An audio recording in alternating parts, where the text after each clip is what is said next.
Hey, Prime members, you can listen to Crime and Sports early and ad-free on Amazon Music. Download the app today. In the depths of an Atlanta forest, a clash between activists and authorities ends in tragedy. I'm Matthew Scher, and on my new podcast, We Came to the Forest, we expose the hidden truths behind a shootout that left one activist dead and countless lives forever changed. Binge all episodes of We Came to the Forest ad-free on Wondery Plus.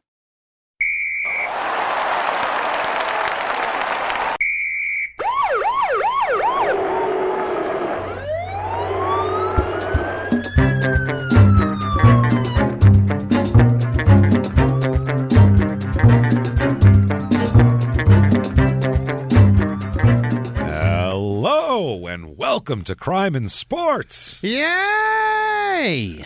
Oh, yay indeed, Jimmy. Yay indeed. My name is James Petrogallo. I'm here with my co-host. I am Jimmy Wissman. And thank you for joining us for episode 300, which that's so cool.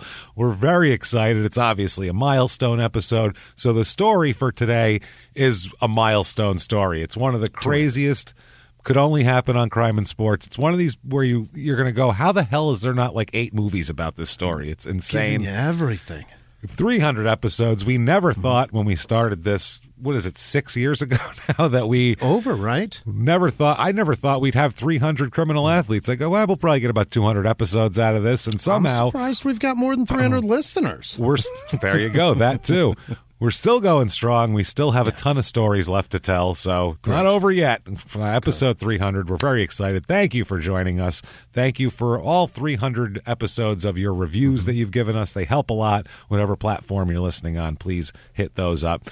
Also, shutupandgivememurder.com is a good place to go for all your merchandise, everything like that, including tickets to live shows, which are going all over the place. May the 5th, we have a virtual live show for Small Town Murder. Can't wait for that. It's available for May 5th and 72 hours after that. Get your tickets there. Also, one Crime and Sports live show in Sacramento in August that still has some tickets left. Get your tickets for that right now. Thank you for doing that. By the way, if you've seen on your feed, if you listen on Apple Podcasts, you see on your little feed that you can subscribe to Wondery Plus and get this, and then you'll see an episode that you can't click on, and you'll go, well, why can't I click on that? And it says subscription. It's not it's if you want the episodes a week early, then you can subscribe to that, but you don't have to. You will get the same episodes just in normal timing. That's all.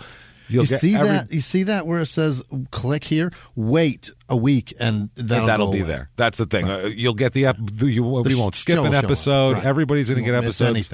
And won't miss a thing in normal time. It's just if you want to pay for that, you can be a week ahead of time, which I don't know what the advantage is, but if you want to be a week ahead of time, go for it. I don't know. If not, continue listening. We'll never put Crime and Sports behind a paywall. Right. Not doing that.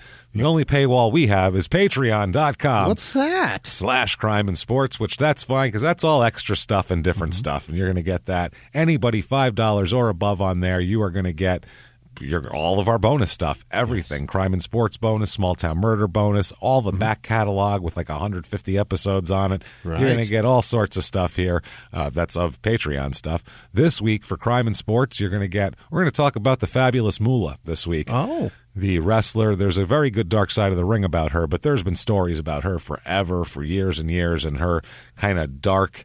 She was a trainer, and she would get the female wrestlers jobs, and a lot of accusations that wrestling weren't the only job she was getting, these young ladies. Oh. And they were being used in all sorts of ways, and she would take a lot of money from them. These are the accusations. And we'll go over the whole thing and kind of find out about it. Yeah, her name has kind of gone like up and down, where she's not considered, she was one of the first women to be Me Too'd type of thing. Boy. So we'll talk about that sort of deal here. Fabulous Moolah. Then for Small Town Murder, we are going to talk about Jeffrey Dahmer and certain aspects of it. You know how we always like to do with like a serial killer that's very famous. We like to find some weird stuff. And there's some very specific things that made Jeffrey Dahmer's whole crime murder career possible, and there's very specific things, and we're going to talk about those very specific things from a couple of different books. Very interesting, and it'll be crazy, of course, because it's Dahmer. So check that out, patreon.com/crime and sports, and of course you're going to get a shout out at the end of the show. clearly. And also, if you want to just make a donation and get your shout out, go to PayPal. Use our email address, crimeandsports@gmail.com. Yes. Let's do it. 300, All right, baby. go. Let's get it on. All right. You've never heard of this guy. I can assure you never have. No, because other than Crime and Sports and finding this story a couple years ago and being like, ooh, that's a good one, I got to save that one. Other than that, I didn't know much about this guy either, and I'm a boxing fan, so it's strange. Brain damage sports, oh, baby. Yeah. This is a wild story. Ron David Lyle. Never heard of him? Oh, Ron Lyle? yeah. I've got his entrance robe hanging in my closet. Signed, right? I believe. Yeah. Because he did your bar mitzvah that one year. Yeah. I got the gloves at the bedpost. Yeah. Jimmy was only Jewish guy. for 1 year. For his 13th year, he was Jewish. Day. He had a bar mitzvah. It was beautiful. He learned the whole Talmud and he really went through everything, but then he converted. Mentioned something about circumcision, and then I was like, I'm out of here. Yeah, that was good. They sung Hava Nagila, and they ran around the room, and he said, I don't think I'm Jewish anymore. But Ron Lyle performed at this bar mitzvah that Jimmy had. Very impressive. He did. He shadow boxed. It was an impressive display. Everybody liked it. He brought in a speed bag. It was impressive. So he's born February 12th, 1941. Oh, an elderly fella. An older guy here. Born in Dayton, Ohio. This, what a childhood, man. He was born, his parents are William and Nellie Lyle of Dayton. His father is a steel mill employee and a minister. Oh, fuck. So that's a hard man right there. You bet. In 40s Ohio minister steelworker? Yeah, Jesus that's Christ. Be a strong, the grip on that man could just break you probably. Grab your forearm. Oh, God, Dad, please. You can't put that in a can. He'd have to be tough, and they'd all have to be tough because Ron, our guy here, Ron Lyle, is the third child of 19 children. Stop that. 19 children. Watch your mouth. Can you imagine? No. Don't wanna. Nellie, my goodness. Nellie Lyle is... that is unbelievable. Holy Forget shit. being a parent of that, because obviously, no. Absolutely not. It's a military being a child operation. in that. Oh. Yes. To get ice cream is a military operation. You have to draw up plans. You need like 3 separate cars. It's a fucking thing. You know what I mean? Yeah. It's a big deal. The word flank is used in in their day descriptions. We're definitely going to swing around the left flank. You know, like a gate drawer. We're going to go back and forth and swinging gate. Their family is a queue in any restaurant. You know what I mean? The whole family. That's crazy. You can't just pop in a restaurant with 20 people. No. You have to because 19 kids and mom and dad, you 21. have to, That's you too need many. a reservation because Yeah. they have to break down like half the restaurant for you. That's every time you go out, it's like a whole christening. or Table for 21, please. What? No, but pardon? Say again? We don't make those. What are you talking about? Did you say table for 1? I'm sorry, you're so alone. No. I am the least alone of anybody. At home, they just have that giant table that Putin sits at. You know what I mean? That's The one where he sits alone at the end. Except they fill it up. Yeah, they fill of people. So anyway, obviously it's going to be nobody can afford that many kids. I mean, unless you're very, very wealthy, no one can afford that many kids and keep them all, right? You know, in perfect condition. Even Elon Musk cannot afford to have 21 kids because you don't have enough time in the day to be a good parent to all of them. No one can afford the emotional cost of that. No. First of all, just the emotional and the physical toll that about that'll the money take on you've your body. got. Yeah. Then there's the money part as well. Yeah. So if you're a steel worker and a minister, I assume you're tired at the end of the day, and then your house is full of children, like an entire classroom worth of children of all different ages that have different problems and needs and. Holy At that point, shit. he needs the ministry to keep himself from murdering people in that house. I just picture, you know how in steel mills in movies they have those like just big vats of lava, just big vats of The big boiling molten head dive steel. right into the molten steel. I'm going in. I swear I to would God. cannonball in that motherfucker. Yep. Bye. But then again, you'd be excited to be at work. This is great. What are you talking about? This is hard work. Fuck that. Nobody goes to the on my ass. Bahamas and shoots themselves. No, exactly. So now they're a black family, and they, from what Ron says, they're steeped in a lot of traditional kind of black culture, but his mother is white. and his father claims to be mostly Native American. So that's the other thing. So it's strange. When you look at Ron, he just looks like, you just go, oh, there's a black guy. You wouldn't even think like any of that. I mean, not that it matters. Right, but obviously everybody's different shades and all that sort of thing, but he doesn't like, I don't know, it's just not like his parents, if you put them together, it doesn't look like they'd make Ron, but they did, and it's amazing. So anyway, there you go. So there's Does Ron. his dad look mostly Native American? I mean, I don't know, but you didn't see. I didn't see a picture of his dad, but I know his mom's white, so that's different. There. I don't know. Either way, though, whatever. That's their family, and that's what they're doing here. Yeah. So, I guess after the Depression, that's how long ago this is. We're talking post-Depression. Work was hard to find. They were married, William and Nellie, in the late 30s. Jesus Christ. Ronnie is their third child, like we said. They were living with Nellie, his mother's parents at that point, and William was helping make ends meet by working at a brothel. What? So yeah, the steelworking minister was also working at a brothel / casino on the side. It's like a bar guy At night. Yeah. He's probably a big, strong guy. He's a steel worker, Who knows what he's doing? A dealer? He's not he's not selling his ass in the brothel. I don't think he was one of the selections. Here we have a mill worker named William. How's that? Hey. You don't like Tabitha? Well, can I interest you in William? Let me take my Carhartts down and let me show you what I got to work with here. Hold on. I got my steel toes on, so let me slip them off so I can... Yeah, these are duck-lined. Come Not here. quite the same. Hold on a minute. Jesus Christ. Long day at the mill. Sorry, I apologize. Jesus, damn boots would come off. So his father was, like I said, a preacher who had tried to build his own church. Like, when I say not build up a congregation, I'm talking with bricks. He tried to, over time, build a church as he could, like brick by brick, essentially. So, both of Nellie's parents were happy that he was at least working, and there was, you were finding work where you can find work. So by 1946, the couple already had 6 children. Good Lord. 6. By the way, don't worry about it. This isn't a Ken Clay. This is all real, by the way. This is all real. After you might be a little itchy after a couple weeks ago, but trust me, this is all real. Yeah. I'm like an abused wife right now. Every time you start a story, I flinch. And I was like, oh, God, Jesus. So their oldest, because this next part, I didn't want it to sound made up. This next part, their oldest child, a daughter named Barbara, died of rheumatic fever at that point. God. Yeah, which sounds terrible. So William ended up really getting into religion at this point, and this is when he left his job and began his ministry in Holiness Church, which is a Pentecostal denomination. That was even stricter than the church that Nellie's family went to, which he thought was way too strict when he was working at the brothel and the casino. So now he's getting real fire and brimstone and shit here. And they said that at that point, they said he would demand behavior that was the opposite of the brothel casino. It's like, where did this come from all of a sudden? Remember when you were there? Yeah, what the fuck?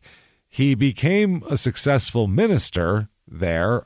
He was appointed one of 25 ministers in the Ohio District State Council at one point here. So he was, he's a respected guy after a while here.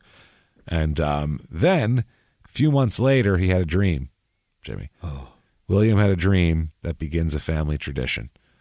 It's a vision, really, and he explains it. He told Nellie about the vision that came to him.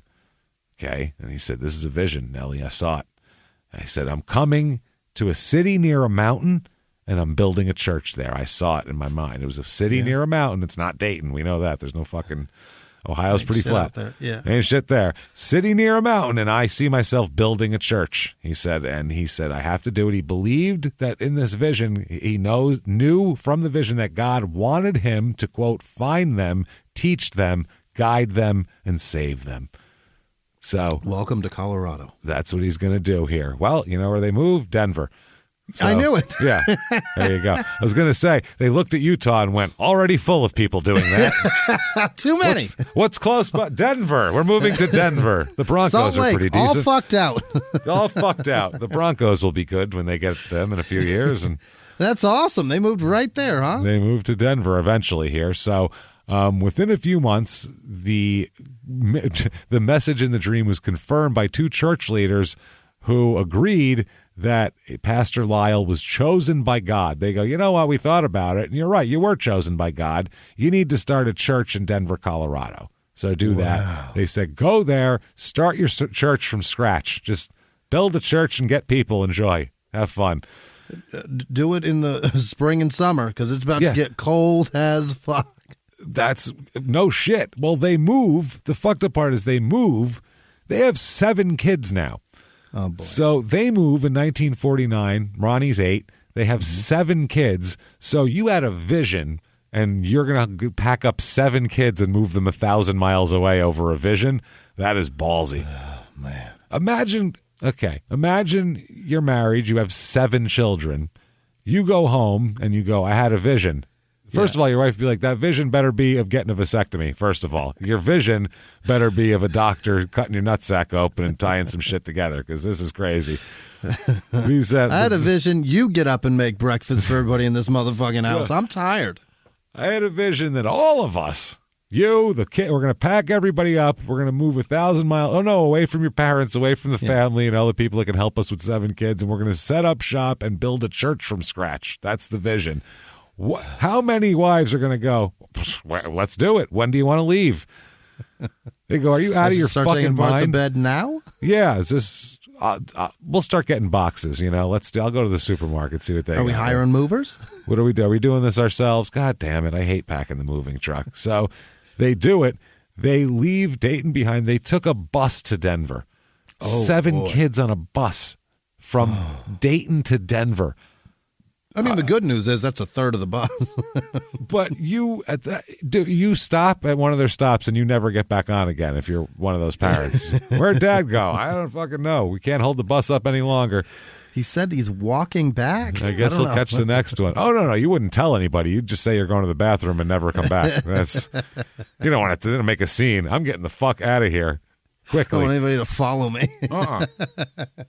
You might have someone go, take me with you. No, I can't. So they relocated to Denver. He's about 9-10 years old. His father gets a job as a sandblaster at the Buckley Air Force Base. Okay. So gets a good job right away.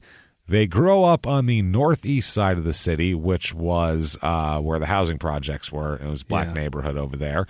His older brother said that the way that he thought of the kids as in sets, basically. Like you got this group of kids that are this age and this group, and that group watch that group type of thing is how they would do it. He called them all sets, which is funny. They said this area was Curtis Park and 5 Point districts is where he was from, which they said was dangerous and not a place where you'd want to be walking around after dark type of place there. Okay. They said that from the beginning, though, everybody would call on William and Nellie in the whole neighborhood for help. They were the enforcers, the helpers? The helpers. They'd do anything. If a family if somebody didn't have food or somebody got arrested or needed something, somebody was sick, they would come over and help and bring food and talk to this person and go to the cops and say, he's really a good boy and he comes to church and, he'd try to help out. They were he was like the kind of the town, kind of like the neighborhood minister. So even if the people who weren't religious, they would still, weren't a part of his church here. The block patriarch. Yeah, that sort of thing. Yeah, that's kind of how he was, which, with that many kids, you're like, fuck it. Who else wants help? Whatever. He can father us all. Fine, I'll send you to college too. Whatever. I don't care anymore. What's the difference? I am going to die like this. So Ronnie ended up getting a paper route when he was young to make some money. His mother was good at collecting a lot of shit for charity and everything like that. His sister, Ron's sister, said Mom was a jewel. She loved everyone in the neighborhood and would feed anyone who was hungry. That's just how they were. So William was the head of the neighborhood is what they all called him. He was like the mayor of the neighborhood, and he ran the church that he founded in Curtis Park. He was a minister and held 3 other jobs at the time as well. Wow. So, one of his jobs, he always had like a custodian job somewhere because he could do that at night and the spare time. He could squeeze that in Jesus Christ. It's fucking crazy. They said, though, even with all the extra jobs, money was tight. I mean, there's so many kids. They said there was always enough food, And always there was always enough basics, but it was the food where they described pinto beans, pig's feet, and pig's tails. And the scraps. And sometimes on Sundays, once in a while, they'd have chicken, but it wasn't common. Yeah. So, beef was out of the question. That was just too expensive. So I'm not kidding. So they said that one of the brothers said he remembers hauling huge bags of sugar and other bulk items from the store. And they said that they all had to take cod liver oil twice a day, every day, because that would keep them healthy. And they couldn't afford. Their mother would say, "We can't afford to get sick. Can't afford to take anybody to the doctor. Everything's real tenuous, and anything breaks, we're fucked." Basically. We're teetering. Everybody drink your cod. Everybody be careful. But there's enough, though. The clothes were from the Goodwill and hand-me-downs and shit like that, but everybody was together. There's no surplus, but we're taken care of. Exactly, which is what you do when you have that many kids. So his parents were hustling, and this is after, started in the Depression, went through World War II, the whole deal. They were talking about a bunch of different cars they had. They had one car that was an old Ford. They had to stop every 6 blocks to put more water in the radiator. Somebody would have to jump out and put more in because it would just pour out. That's a broken car. That's a broken car, yeah. He said he and Ronnie, this is the brother and Ronnie, had to get out and push it uphill and then jump in when it caught speed. Also, that'll make you strong, though, if you've been pushing the family Ford up a hill for a long time. That's pretty cool. So by 13, Ronnie is 5'11", and everybody said he's like the biggest, most athletic kid in the neighborhood. Awesome. He's the neighborhood Lex Luger. He set the 3rd grade high jump record. I listen to the Lex Luger episode if you haven't. What a fucking jerk off. So, good God. So he started to be active. He said he would be active from the time he woke up till the time he went to bed. He did nothing but he'd work and he'd do this paper route and he'd play sports and he'd do all this type of shit and hang out with his friends as well. He said he had a bunch of friends that he hung out with from the time they were little up through junior high school. His one friend said, "We would go to the Epworth Recreation Center on 31st between Arapahoe and Lawrence, just a short walk from the projects. We played basketball and messed around and talked to girls. Ron was the best at all 3. Okay. So, yeah, he's good. And Ron's a smooth motherfucker, too. Ron's a handsome cat. He's a real, smooth cat. He's handsome. He's good. He's in that era especially, man, he's going to pull some tail just in how smooth he was. Yeah. He's going to do very well with the ladies. So they said that he would basketball was his big thing. He said, quote, as when he was a kid, he said, "I want to be a basketball player. I wanted to be just like Bill Russell." Okay. So that's all he was about. Basketball, basketball, basketball. He gets a job as a caddy on a golf course. Yeah. Which is interesting. I didn't know there was many golf courses in Denver. I guess there is. There is. I mean, it's a very rich area. Yeah. This was some country club. He got a job. His older brother worked there, and then once he was old enough to work there, his brother got him in there, too, as a caddy. Brilliant. He said that he figured that, extra money would help out at home, and they figured it's nights and it's weekends, so it might help keep him out of trouble, too, because he's running around on the street. And the caddy master, Bill Connolly, which I'm just picturing Caddyshack. That's all I can picture. He's the caddy master. He assigns your people. He took an interest in the Lyle Chevy brothers. Chase in Caddyshack. That's what he is. Yeah, let me tell you. No, he's the groundskeeper. No, Chevy Chase is like a member. He doesn't work with the caddies. I'm thinking he's the one that is like the guru to the caddies, though. But isn't Brian Doyle Murray like kind of the caddy master? Yeah, he's the one that is the boss of give them their sheets and such. The caddy master. That's what we're talking about. Not the best Chevy caddy Chase. ever. We're talking about Chevy Chase had nothing to do with the caddies from a paycheck Caddy standpoint. Master is the best caddy ever. That's what they are. That's a job here, though, I think we're talking about. I don't think we're talking about the Chevy or Caddyshack is based on this. Caddyshack is based on the life of Ron Lyle, and we never knew it. Mastering. And we just hope that it should have been called Caddy Master, and they changed it to Caddyshack. We just didn't know. He should get credit for this. Well, this guy would assign. He's the guy who did the assignment, so he would assign the important people toward the brothers because they were good at. They were just impressive kids and good caddies. So Bill went out with the then governor Dan Thornton a few times, and was picked to be his special caddy. Oh. So he would sometimes even carry double bags for double pay. And Ronnie caddied for a couple of very wealthy businessmen, and later on he ended up caddying for Gerald Phipps, who owned the Broncos from 61 to 81. Okay, yeah. So, he did a good deal here. And they worked out a deal so the boys could play for free up to 36 holes on Mondays. That was part of that's awesome. Their pay. So, yeah, they started doing that. But he got fired, and we'll talk about how. It's pretty funny. I would go out in a blazing fashion if they're making me carry 2 fucking bags, 18 I'm holes. throwing that every club individually. That's going in at one of the fucking ponds. I promise you. I'm putting the ball down. I'm firing them at the fucking lunch club there at the 19th hole there, whatever. As soon as the golf cart was invented, the caddy should go the fuck away, because that is just slavery. Well, you're being paid. It's a job, but it's a very I get it's a demeaning job. I get it for like teenagers. Yeah.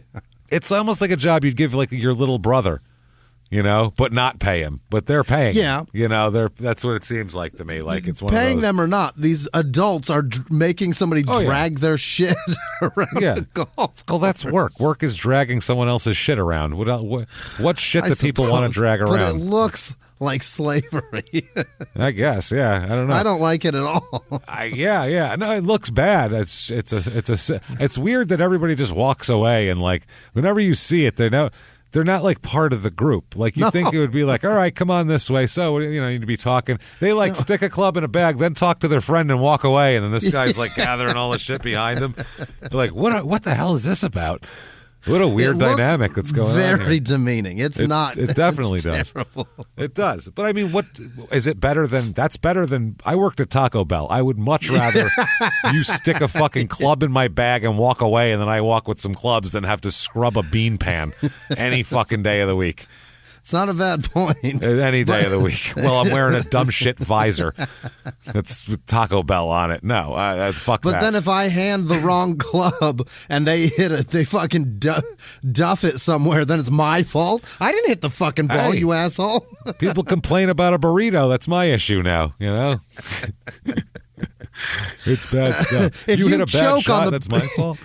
You choke on the burrito that I made. Now that's my fault? Yeah. You didn't chew it, you fucking idiot. I don't know a lot about golf, but I would hope that you wouldn't, like in a professional setting where people are supposed to know clubs and angles and shit, you would probably yell at your caddy. But I hope that there's not a lot of people depending on a 14-year-old caddy for to pick the right one, to pick the club and what angle they should hit it at, and then get mad at them for being wrong. Like, what the hell experience does he have? Saying downward to the right, I meant down to the left. Yeah.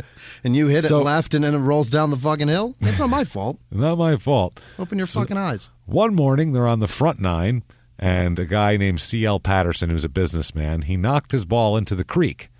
So this is a creek that it irrigates the golf course at the same time, one of those. So that's Patterson, this is terrible, tells Ronnie to get the ball out of the creek. No. You tell somebody to get the ball out of the creek, fucking put it on the side. There, it's there now. What are you talking about? Go get the ball. What is it, made of platinum? What kind of ball are you hitting? Who gives a shit? Go get my Titleist. If you're hitting a ball that's so expensive or valuable to you on this course, that is your fucking fault. This is like, makes me think of Blazing Saddles. Damn near lost a $400 hand cart. Like, fuck are you talking about? Will you send the person in there because they're less important than the golf ball? What are we doing here? So he tells him to do it. Ron says, no. Yeah. Shakes his head. If I ain't fucking going in there. So the guy says, go in there. And he said, I don't want to go in there. But he's supposed to, they said, go in there, just wade into the creek, reach around, find it, bring me back the ball. He said, quote, no, I won't. I don't want to get wet. Yeah. So the guy told him, you will get my ball, which is, what? Fuck you, dude. That's not what this is. I'm going over, pretending like I'm getting it, and then I'm just dumping his clubs in the creek and walking away. There you go. Bye. Now you get wet, motherfucker. All your clubs are wet anyway, so if you want them, here's where they are. I'll throw the whole fucking bag in it, too. That's it. Plunk. That's what I mean. I just take the bag off, throw it in the creek, and walk away. There you go. Bye. I didn't wade in there. I just threw it. I hope that's okay. Have a good one. I tried to get it with the bag. It slipped. Sorry. He said no. So he said, you will get my ball. At which point, Ronnie grabbed the man's golf bag and threw it 20 feet into the creek. So he did exactly. He did. Yes, he did. I love it so much. I knew he did that. I had to get. It's so amazing that he did that. It's exactly what you're supposed to do. He said his regret, though, was that ended his opportunity to bring home. He was making good money in tips and stuff, and now he has less money to bring home. So he was a little upset about that. But, you know, he thought he did the right thing. A few miles from the glass spires of Midtown Atlanta lies the South River Forest. In 2021 and 2022, the woods became a home to activists from all over the country who gathered to stop the nearby construction of a massive new police training facility, nicknamed Cop City.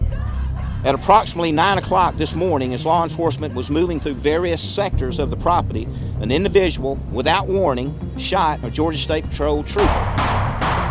This is We Came to the Forest, a story about resistance. The abolitionist mission isn't done until every prison is empty and shut down. Love and fellowship. It was probably the happiest I've ever been in my life. And the lengths we'll go to protect the things we hold closest to our hearts. Follow We Came to the Forest on the Wondery app or wherever you get your podcasts. You can binge all episodes of We Came to the Forest early and ad-free right now by joining Wondery Plus. Have you ever gotten a message out of the blue? Maybe you ignore them. Or maybe you end up in conversation. Maybe they tell you about an amazing offer. I can really show you how to make some money. And maybe that gets you into a lot of trouble. But this isn't a story about people like you, the people receiving these messages. This is a story about the people behind the messages, on the other end of the line. Thousands of them, working in a microcity built for scammers. From Wondery, the makers of Dr. Death and Kill List, comes Scam Factory, a new series about survival at the expense of others. Follow Scam Factory on the Wondery app or wherever you get your podcasts. You can listen to Scam Factory early and ad-free right now by joining Wondery Plus in the Wondery app or on Apple Podcasts. He's beginning to become a bit of a delinquent, too, on the streets here, because all of his friends think of him as tough and tougher than them, even though he insists otherwise. He said, I wasn't tougher, though. We were all tough, he says. He says they started going into neighborhood houses to quote, swipe nickel and dime stuff. In other words, burglary is what they're discussing, I believe. That's essentially that. Going into neighborhood houses to swipe nickel and dime stuff is breaking and entering, burglary. There's a lot to that. That's more than breaking and entering, right? That is burglary. Oh, that's burglary. They're stealing shit, too. Yeah, it's not good. There's probably B&E attached to it. Absolutely. How do you get in otherwise? Yeah. I mean, they're not just walking in.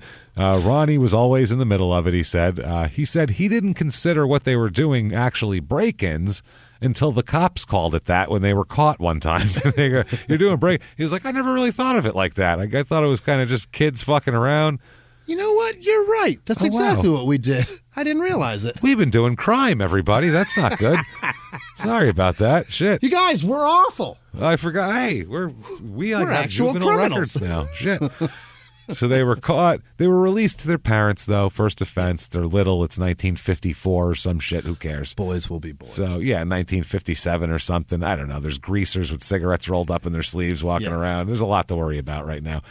So Ronnie continued he had a problem in school with reading. Later on, it comes out that he's dyslexic and shit, but back then they were just like, well, he's dumb as shit. Next one.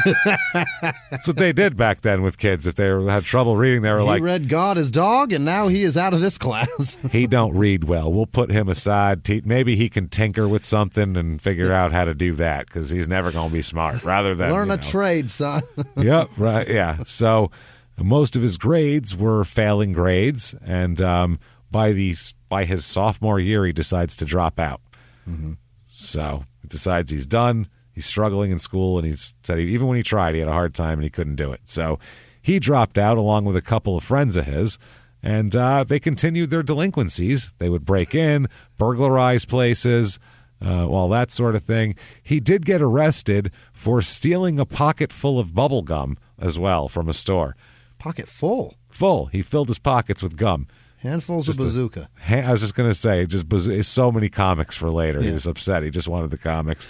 And I hated when I'd get like 3 pieces and 2 of them had the same one. God damn it. That's the worst. You're like, you fucking bad. I wanted to read this unfunny shit. God damn it. You never been anything funny in a bazooka comic ever. Thoughtfully bankrupt fucks. You make me read this horse shit. Thanks a lot. It's the same horse shit? I already read this horse shit. It's like Gum Family Circle. Thanks a lot. Unfunny horse shit. So Ronnie ends up spending a couple of months in juvenile hall, actually. He goes to goes to juvie there. He says that he remembers his mother crying in court, and then when he was released too, he said, quote, "She always told us that she had to raise up the child in the way he should go, and when he's older, he won't depart." He said, "But for a long time that didn't work out with me. I've always been sorry for what I put her through, but in the end, she knows I won't depart." That's what he said. He got juvie for gum and slapped on the wrist for breaking into people's fucking houses. Because that was his first offense. They were like, "Oh, these kids need a lad." They send him home to the parents, tell them what they're doing is wrong. And then once they catch him for the 4th time, they're like, "I don't care what the fuck you're stealing. You're going in. I'm arresting you." This is you like to steal shit, clearly, obviously. So he rebelled against his fucking upbringing, his religious upbringing. He says he didn't, but what he was doing was not really. I don't think that was in the Pentecostal teachings, probably. It's probably in the book of under things not to do. But shit, probably. He said, "I always respected my parents and I feared God. I was just like a lot of kids, caught up in the excitement."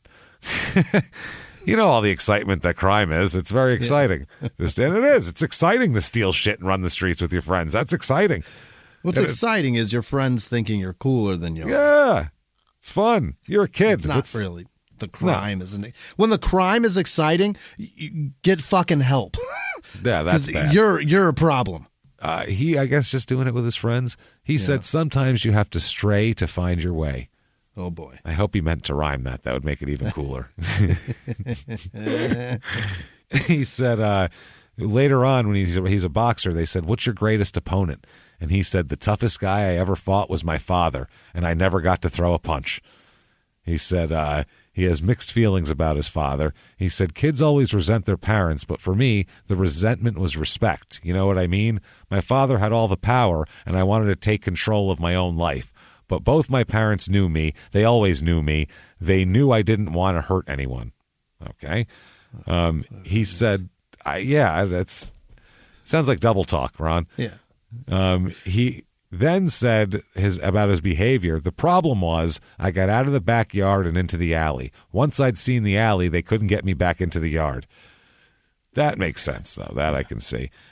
Him and his friends here, this is insane. Him and his friends decided this summer or this fall, after they dropped out of school and everything, they decided to be train hobos. Is that right? I didn't make this up, by the way. But you'd think train hobos, that sounds like some shit. No, this is real. You've gone too far, James. This is why you can never tell if something's fake, because there's crazier stories than anything I've ever told you that are real. Yeah. He decided that they wanted to learn how to hop a freight, and they took 3 different trips to just wherever the fuck the freight was going. They didn't even know where it was going. That's what is great about the west side of the country. I guess the east part of the country, too. It's really this country. The trains really do run fucking everywhere. Oh, yeah. They're going all over. We're still using them to get goods into town. Fuck yeah. And Colorado has... Denver and Colorado Springs have a giant train station, so many tracks wide that trains just go fucking everywhere. We used to play basketball with the dude that did this. Every city. Every city. Makes sense. Yeah, they all have it. It's crazy. There was a homeless guy that used to play at the park with us that was just in town for a couple of months, and then he would disappear. Homeless guy who used to play at the park with you? He used to play basketball with us. Oh, basketball. Okay. He used to play with me in the sandbox. No, I was like, what are you talking? Play with you? What are you playing with a homeless man? He used to play basketball. Okay, that's different. Yeah, anybody can play basketball. That's what's great about basketball. Yeah, even homeless guys. Hey, come on in. We need a fifth. Let's go. He smelled terrible, but Let's boy, was he good. Let's go, Hobo Joe. Move your ass. What do you play? 2, 3? Fucking line up. Fucking see that guy up. Let's go. It's like a 25-year-old black guy that called him Soup Kitchen. Take 3-4 That's not of very those nice. jackets off and go out and play out by the 3, please. There you go. It was because the guy used to just rain threes on him the whole game. So he'd be like, come in the box, soup kitchen. No, I'll sit back here. That's funny. Oh, man. So, anyway, they took all these trips. They went to, one year, they went to Gary, Indiana. Ended up there. Then they went to Chicago, where they ended up having to call Ronnie's Aunt Bertie to get them because they got stuck. Because that's somewhere. too far from home. Too far. We went too far. We've gone too far. Was this a fucking Great Lake? We are too far. Your bindles are only so big. You know what I mean? That's the problem. You can only put so much in your stick bindle, and it's a difficult time. That's crazy far. He said one time the train happened to be headed toward Great Falls, Montana. He said, and the way he put it, quote, a hobo down by the train yards taught them the basics. He showed us how to spike the doors on freight cars. He said we should always set up more than one car in case we saw some bad guys already settled in when the train started to move. So, yeah, you don't want to be on the train with them. By the time they arrived in Great Falls 2 days later, they were hungry. They ate all their food. All they had was a bindle, literally. Yeah. And they started to feel cold, and it's snowing outside. And Ronnie lost a shoe jumping onto the train car back in Denver. And so he was fucked, basically. So they ended up hanging around out there for 2 days until the police picked them up and called their parents in Denver. Shoeless like Polly Walnuts? He's just... Yeah. Like coming back from the pine forest there, chasing the Russian guy. That's what they're doing. Yeah, he's just, like, we found a one-shoed child, said he belongs to you, like 1,000 miles from where you live. You want to... We're in Montana. Explain that shit. That's what having too many children will do. You can lose track of children. Who knows? And they are on the other side of the country in a train. They could be with... I'm sure one of the other kids has an eye on him. What do we know? So, you haven't seen your kid in a week and you didn't know? No, William told the cop who called to hold Ronnie overnight just to teach him a lesson. Keep him there for a night. Teach him a lesson. Ronnie said he was so happy though because the cell was warm and they had food, and he was starving and he had one shoe, so he was thrilled to be in jail. He was thrilled about it. So then the boys started doing some more crime here. They started, as Ronnie puts it, quote, going jacking, which is not from people, though, just from stores. One person would distract the store clerk while the other would steal whatever they could fucking stuff into their pants, basically. So Ronnie was arrested a couple times more. Sure. For this, hauled before judges, sentenced to juvenile hall for short time periods, a couple more times. So he's in and out of juvie for a while here. Yeah. Shortly after he's released for one of these times, he is caught with a friend of his in plain sight of a police officer attempting a purse snatching. Not good. Not good. Finally, this is when William and Nellie, the parents, are like, we don't know what the fuck to do with him anymore. He's snatching purses. It's one thing if he's doing dumb kid shit. Right. This is a purse snatcher is the lowest form of anybody on the street. Yeah. Like, you're stealing purses? What the fuck is wrong with you? Stealing from the man is one thing, but you're not even stealing from a man. You're stealing from a woman. That's crazy. What do you need, a purse? Like Kingpin. What are you, a little girl? You need a purse? And he throws the coffee in his face.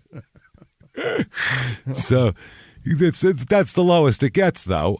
The judge told his parents that he needed to get Ronnie's attention, and he didn't know how to do that without incarceration, and Dad agreed. Dad said, I can't keep my foot on his neck all the time, to the judge, and the judge said that he regretted sending a 16-year-old from a good home away, but he sentences him and his friend Roy to, you young men may fuck off, 18 months in the Buena Vista Correctional Facility.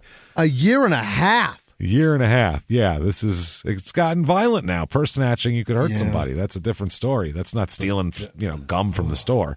It's a dead-ass serious sentence. Yeah, that's really serious. So it's the only Colorado state reform school, Buena Vista was, but it's known for punishment and not any form of coddling, they said back in the day here. Yeah, he said he still remembers his number back then, 14948. And he said him and his friends watched each other's backs, and they did it behind bars, and they wanted to get out of there. While in juvie, he said he learned some basic stuff. He called it the, kind of the rules of the road here and while you're in jail. Number one, and this, we've said it for years, and it's our number one rule as well, mind your own business. It's the only rule that works as well on the outside as in jail, as in on Mars, as under fucking ground, as wherever the fuck you mind your goddamn fucking own business. That's it. Okay. That's rule 1, 2, 3, 4, and 5, and then there's a couple after that too. He said that everybody thought he was a tough guy, by the way, because he's a big tough guy. He's a strong-looking, thick kind of a guy. But he also said that he began to apply a personal thing here. He said, if you get hit, it's your own fault. That's how it works. Don't get hit. And he said, in Buena Vista, I started to learn self-discipline, is what he started to figure out. So back on the street, 1959, he's 17. He goes, right back to what he was doing, home in the streets, and does his thing. His brother Bill was headed to college, so this is a good family. He's the fuck up. That's the thing. Like everyone else, it's doing great. 2 more brothers had come along, and they have another, Karen, who was the youngest at the time, was on the way. His mom was pregnant, so they're just pouring out kids. But Ronnie didn't know what to do.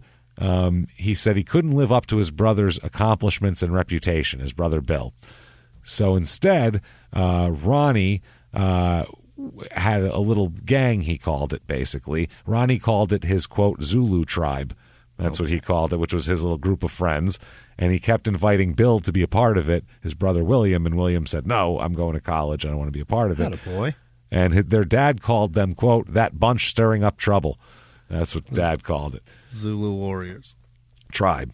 So that's what he called it, Zulu Tribe. So basketball here, Ronnie is playing a lot of pickup games, a lot of shit like that. He loves sports. He likes baseball, football, basketball, boxing, everything. He remembers, he said basketball was his best game. When he gets out at 17, he tries out for a semi-pro team called the Boston All-Stars in the area, and he makes the team. And they travel to small towns, and basically they make their expenses. They don't really make any money. It's just a kind of it's a semi-pro team, so that's what you get. But people liked him. He's got a lot of enthusiasm. He hustles too on the court. He's one of those guys, and he's 6'3", so he's a big, tall guy, big stocky tall guy. He was a starting power forward by the middle of the season, and he says he wished he could have been a better student in school, so he could have played more sports. Yeah, he said that was the main thing. Yeah. But he said school quitting it was his biggest regret. He said, if I had my life to live over again, one thing I'd change is I'd finish high school. That was his big thing. But instead he got associated with violent gangs, and this is what happens now. Yeah. And what ends up happening, there's a bit of a problem here. He says that he's not trying to make any excuses for his behavior. There's a book that he wrote here about him, and he says that his friends try to stick up for him, though. One of his friends said, quote, it was hard for Ronnie to say no to his friends. They'd also say he was so big they wouldn't leave him alone if they needed help with someone. They'd say they needed his help and he'd help Always them. calling Ronnie. Yeah. So he says that, quote, if is a crooked word that what is that? If is a crooked word. If is a crook. Oh, it's if. I thought it was it. My fucking eyes. It is a crooked word that will never be straightened, is the way he puts it. And if he said if frogs had wings, he wouldn't bump his ass when he hops. Also, so he's like, no regrets, is what he says. What am I supposed to do? If frogs had wings, he wouldn't bump his ass when he squats? When he hops. When he hops. So, one of those. He'd have wings, he wouldn't have to hop, too. So there's also that. Yeah. So they said that there was a group of kids. He said they all naturally looked up to Ronnie for protection because he was tough. And he always said he would try diplomacy first, but then he'd have to fight. He said, he quoted his mother, quote, what's wrong with people in the world today is they don't know how to show respect. He said if that didn't work, then he would try to instill fear in people so they wouldn't fight. And he said, I tried to scare their disrespect out of them. He said, though, but if that didn't work, he'd have to fight. That was that. So 1960, there's a rivalry and kind of two groups of kids here that are kind of rival, little, not really organized gangs, but kind of little loosely affiliated gangs of kids that are fighting with each other. And one guy, one of his friends, recalls the other guys as, quote, very tough and very mean. There was one guy named Douglas Flash Bird, and he was known for beating other kids with, like, objects, like a rock or a stick, or he would, like, beat people up with shit. He always had a weapon? Brass knuckles, whatever was lying around. Jesus. Yeah, he just always beat people. So Ronnie would try to, he said that he tried to make a peace with this guy, and nobody attacked each other for a few months, but in the end, it all fell apart and they started fighting. And one day, there was a fight involving these two groups. Ron says, quote, I was bitter because it seemed like life was for the other guys to enjoy. I was brought up in a ghetto jungle and learned a lot from it. I had to come down a lot of hard roads and I benefited. That's his explanation of why he fought this fight here. I don't know. Yeah. Okay. So anyway, this is just a street fight, not like a boxing match. No. This is like a rumble they're having like a fucking Greasers and Socias style. We're meeting at the park, chains and bottles, but no blades type of shit. Like they're gonna have a rumble of 1960 rumble. This is crazy. So after lunch, May 16th, 1961, one of the teachers at Manual High School, where he used to go, looked out of the window of the science classroom toward the park across the street. And he said he's staring out the window, and there he sees a bunch of guys over there. They see a bunch of kids chasing another guy. It's a big melee going on there. So he says pretty soon the whole class was standing up and watching what was going on in the park. They must have had 10 or 12 guys, older guys, running around down there. And I kept thinking we were outnumbered because one of the kids in his group is still in school and he's in class watching this. This is him. Yeah. He said, I wanted to go out and help, but then we all started to see what was happening. Ronnie was out in front, and our guys were beating up their guys. It was something. So Ronnie leading the way in a big gang fight here. So he's kicking some ass. So he also, this kid in the class, explains that after all the guys had left the park, a police car arrived. He said, and he got a bad feeling that something more was going to happen. A couple hours later, he said he got on a bus with his teammates and headed toward a track meet. And he said just then 2 carloads of our guys drove up to the bus and somebody yelled out, "We got a rumble." Another rumble. Get off the bus? Yeah, come on. We got a rumble. Get off your team bus. Get on. We got another team. You got another game today. Uh-huh. So he said the coach here wouldn't let him off the bus, this kid. So he said we took off for the meet. When I got home after 5:30, I walked back to the projects, and my mother's boyfriend met me at the door. And he said, where were you this afternoon? I looked up at the television screen, and there it was, the whole thing, the park and an alley behind Roy Tyler's house, and they were talking about a shooting. Somebody had shot Flash Bird. This guy was known for knocking people around with lead pipes and tire irons and even a jackhammer. I knew something really bad had happened. Quote, just about all of our guys had guns by then. You could buy a .22 caliber pistol on the street for $15 those days. Later, when I found out the police were holding all of them and wouldn't let them go until somebody confessed, I knew Ronnie would take the fall. I just knew it. Did the kid die? So here's what happened. The first fight at the park, initial fight, rumble, apparently Ronnie and them came out on top. Yeah. Then it reconstituted. A couple hours later, everybody regrouped and that's when he said, we got a rumble, and then it was get your guns. It was a much bigger rumble. Yes, Flash Bird died. He died. Holy shit. Yeah, no, he died. He was shot 4 times with .22. Oh, no, that'll do it. Pretty close range, yeah. So Ron says that he remembers everything about that day. He says that the friends in the park were with him were Connor Hill, Bo Peep?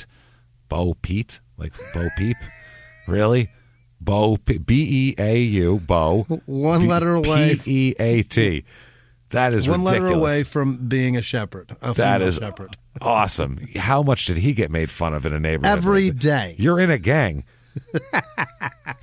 Your name is, Peeps and Bo Peeps, and that's who you are. You'll get Peep.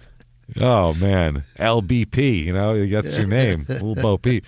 Philip Dawson, Roy Tyler, Gerald Wade, and Sonny Boy Tyler. And he said, quote, the whole thing was about a girl. This was over a girl, Jimmy. This is crazy. You have to be kidding me.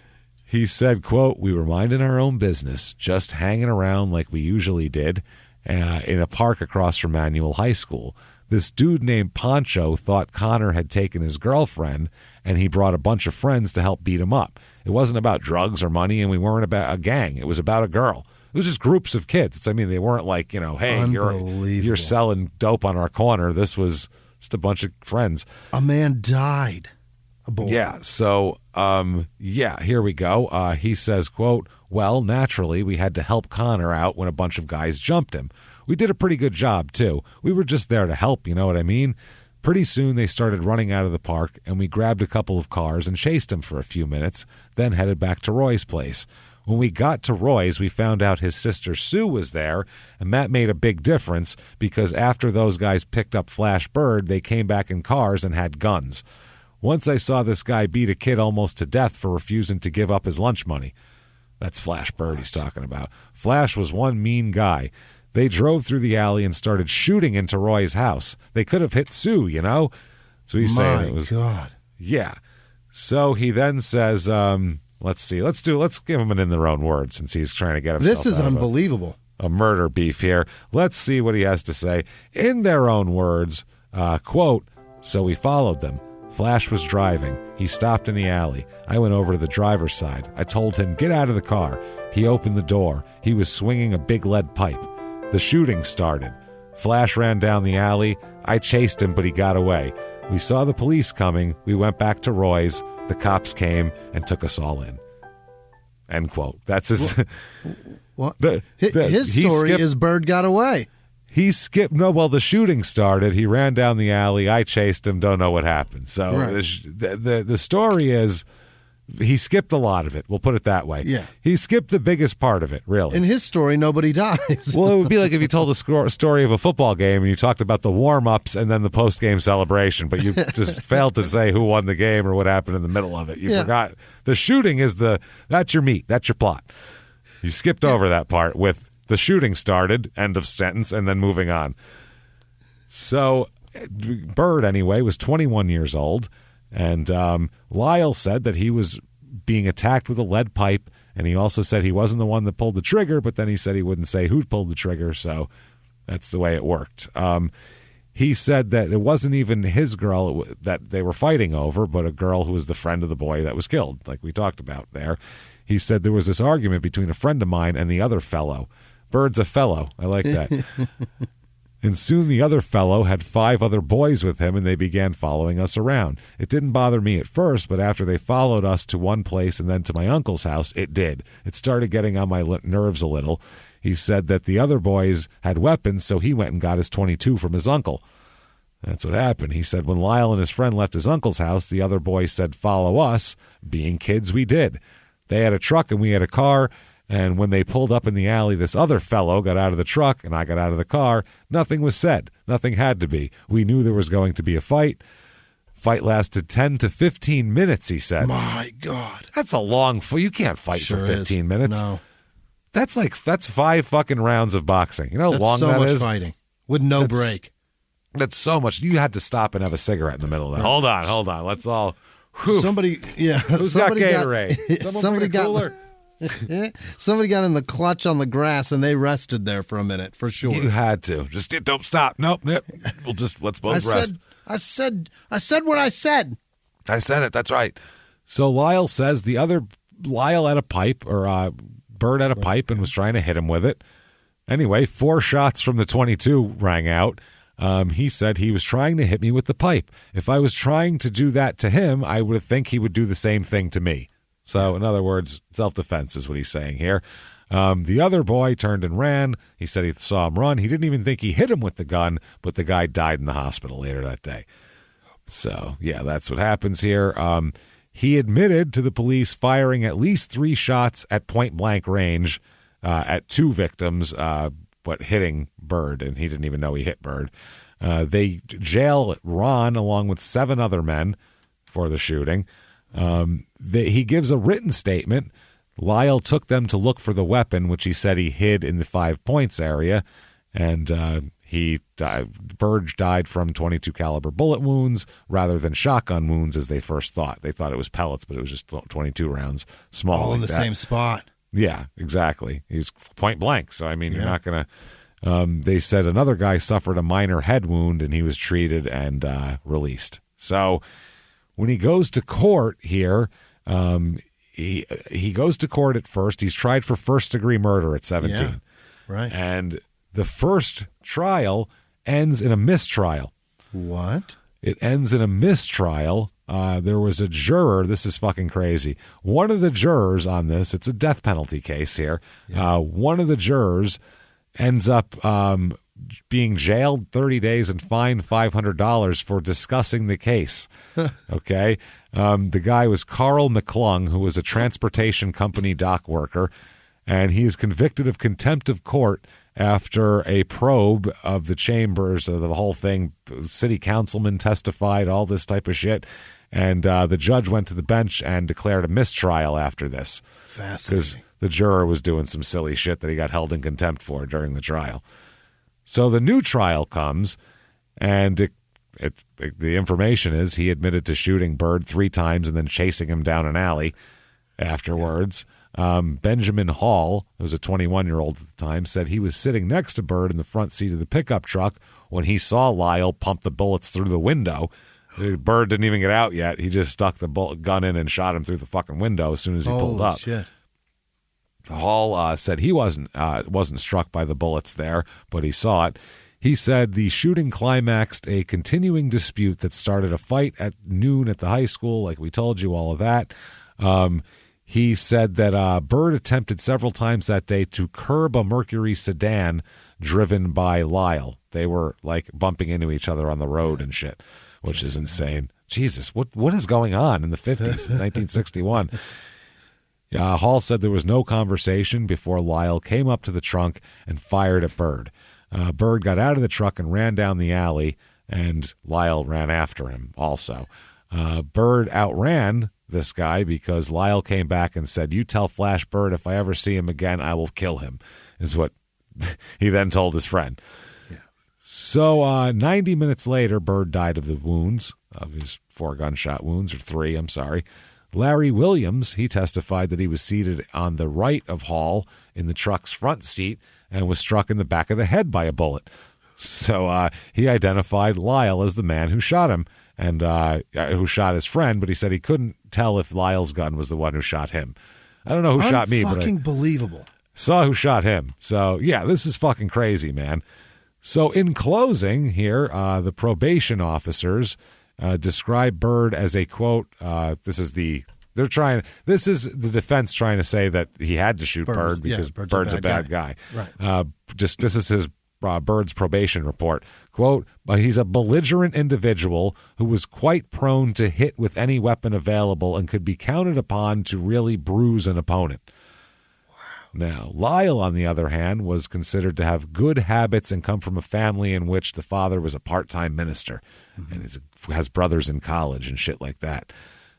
Behind the closed doors of government offices and military compounds, there are hidden stories and buried secrets from the darkest corners of history. From covert experiments pushing the boundaries of science to operations so secretive they were barely whispered about. Each week, on Redacted, Declassified Mysteries, we pull back the curtain on these hidden histories. 100% true and verifiable stories that expose the shadowy underbelly of power. Consider Operation Paperclip, where former Nazi scientists were brought to America after World War II, not as prisoners, but as assets to advance U.S. intelligence during the Cold War. These aren't just old conspiracy theories. They're thoroughly investigated accounts that reveal the uncomfortable truths still shaping our world today. The stories are real. The secrets are shocking. Follow Redacted, Declassified Mysteries on the Wondery app or wherever you get your podcasts. You can listen to Redacted early and ad-free right now on Wondery Plus. In the 1980s, a rosé swept the country. Hey, Mike, I really like this White Zinfandel. Well, good. Now put it down. We're going to try another one. White Zin became America's top-selling wine. But most don't know that this sweet drink has a sour history. What began in 1986 with counterfeit bottles. A big fraud, a multi-million-dollar fraud. Sent investigators chasing one of the most powerful families in the business, the Licciardis. But the closer the feds got to them, the more dangerous things became. It's a story of deceit. At the time, I was paranoid. Threats. You touch my kids, I will kill you. And murder. With a .22 caliber bullet to the head. What started with a scheme to mislabel wine spilled into a blood-soaked battle for succession. Welcome to Bloodvines. You can binge listen to Bloodvines exclusively and ad-free on Wondery Plus. Join Wondery Plus in the Wondery app, Apple Podcasts, or Spotify. The judge said there were several factors working against Lyle from the evidence. He failed to avoid the showdown with Byrd, refused to call the police, although he was allegedly in fear of his life, as he said, for self-defense, and he made a specific trip to borrow a gun over an uncle's objection right before it happened. So the jury rejects the claim of self-defense. The judge says, you took the law into your own hands. He is found guilty of murder. What? Guilty of murder. He is sentenced to, you, sir, you young man, he's 17, may fuck off 15 to 25 years. He's 19 at this point. Yeah, 15 to 25 for murder. So he's lucky it wasn't worse. Yeah, I think it ended up being second degree in the end, possibly, that they convicted him on. He said, it hurts. I wasn't trying to kill anybody. He says, don't ask who did the shooting. Ever since the trial, I've never talked about it, and I never will. He said, we were all in it together. I was involved. He said that he could have received a softer sentence if he revealed the real killer, but he said, quote, but where do you live after that? It's a good point. That's a good point. Yeah. Where do you go? Where do you go? So, he said that he knows, he doesn't remember that day. He said it fades from his memory. He said he doesn't remember. He just remembers him and his friends were at the police station for hours. He remembered being told they'd all stay in jail until somebody confessed, but he doesn't remember when he decided to tell him that he did it, basically, there. He said that he remembers being locked up, but he doesn't know how long he was even sitting there before the public defender showed up. He sat there. He waited more than a year for trial, too. He sat in jail for almost a year, waiting. And then the mistrial happened, so then he had to wait a little while longer. So he says that one of his friends says, I know Ron didn't pull the trigger, and I know that he would never roll over on a friend, never. That's what it said. But there's witnesses that said he did, so who knows? So the family here, they say the sentence was terrible, and his big brother said that he always loved and respected and admired him, and now he's going to prison. How could that be? This is ridiculous. He doesn't understand it. His sister said that, what are we going to do without his protection on the street? It's a good question.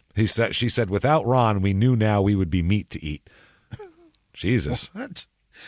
I'll bet you didn't know Denver was so hard scrabble, did you? Apparently not, but this is neighborhood's fucking hard, man. Yeah. So his brother said he was most concerned about their mother. Quote, she was devastated. Ronnie was close to her in a way none of the rest of us were. And they said how, but then the one sister said she's hurt because how could he do this to us? Mm-hmm. We need him, and he fucked up here so bad here, and it's terrible. So he goes to prison. And this is real prison now. This isn't Buena Vista. Yeah. He said that he tried to apply the lessons that he learned in Buena Vista to adult Mind your prison. business, that one? He said that it was a little bit different, though, here. They make it in business. He's in Cannon City jail or prison. Cannon City. They called it Old Max was the place that he was in. Old Max, I guess the old Maximum Security Building. The conditions were so bad that in 1977, this is 15 years after he gets there, a guy named Fidel Ramos sued the state and charged that the Department of Corrections was inflicting cruel and unusual punishment on its inmates, and the federal judge agreed. And they ended up having to make all these changes. It was a bad place, but Ron Lyle had already been there. So They said that case was the case that led to the modernization of Colorado prisons. Wow. Old Max was he said this is a former legal director for the Colorado ACLU. People forget that Old Max was a hellhole. Cells were 28 square feet, and people were locked down in them for long periods of time. Sewage came up the pipes. The food was often inedible. Violence was rampant. The stronger inmates really ran the prison. 28 square feet. What? That's a bed. 10 by 2.5? That's so a cot. small. That's my God. A cot with like 2 feet at the end with a toilet. So there's nowhere to like do anything. You can't Holy shit. That's brutal. During this time that Ron's in here, they said murders were so frequent and commonplace that it was not even like not even thought of. Another guy got killed. They said the worst method back then that they used to do was somebody would fashion a, quote, gas bomb and throw it into a cell, burning the victim alive. Oh, my God. That is the most horrifying thing I've ever heard in my life. Someone sitting on their little tiny cell and you throw a gas bomb that spreads and burns them alive in their bed. It's very easy to burn 28 square feet. Very easy. Boom. Some cheap, government issue blanket that I'm sure is flammable as shit. I bet you're right. Not great. So he said that was really the hard one. That was brutal that people would do that, obviously. He said that Ron found himself, because he's a big guy, constantly challenged by people who, were tough people. And he said it was hard. He said most of the prisoners were, he said they were, black or Mexican, most of them, but he said that they didn't get along at all. And he said even there wasn't like the races themselves fought each other, but they also didn't get along among their own.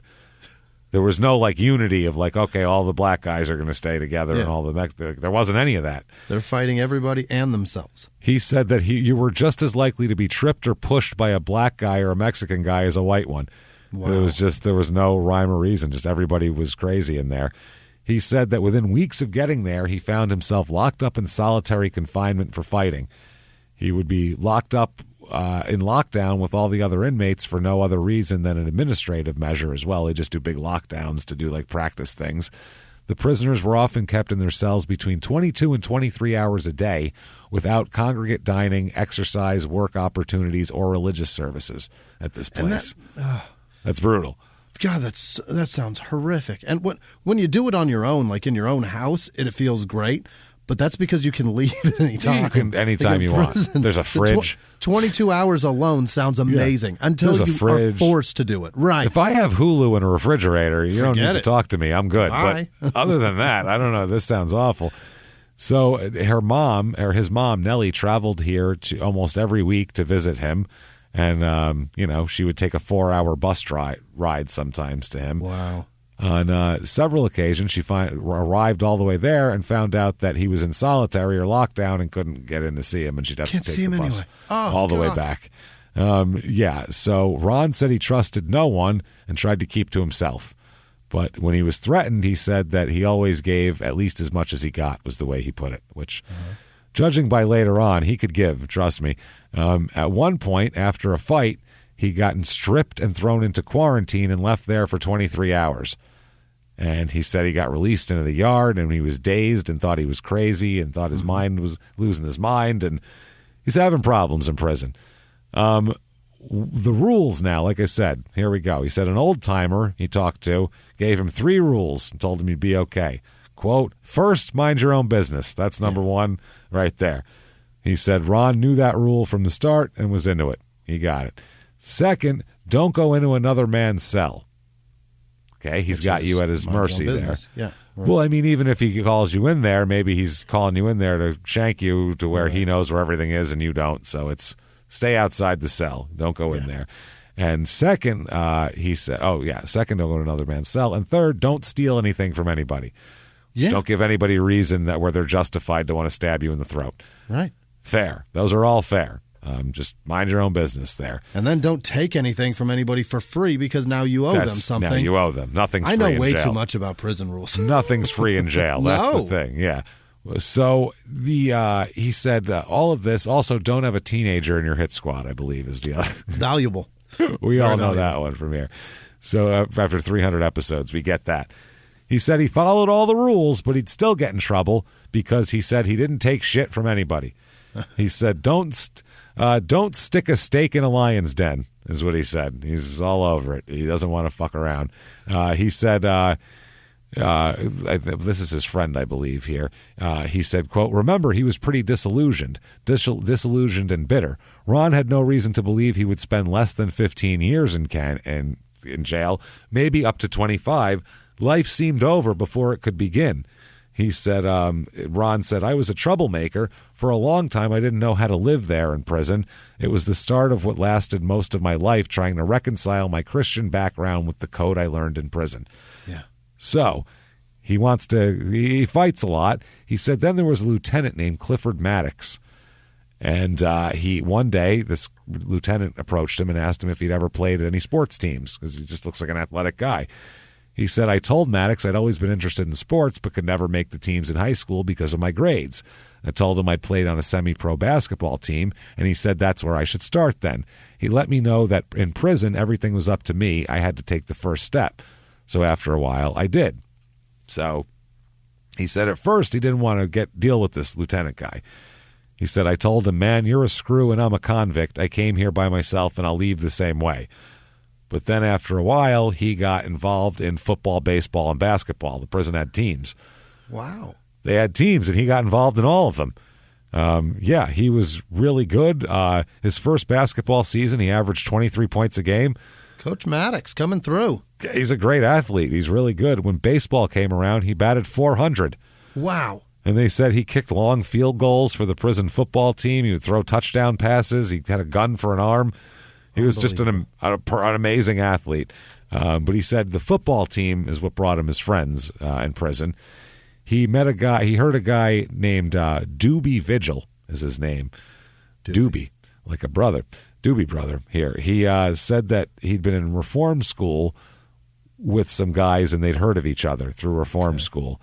He said that he was the toughest guy there, and Ron had heard the same thing, but he didn't meet Doobie until they started playing football, and they were really intimidating members of the team apparently. So they were they were the tough guys together basically.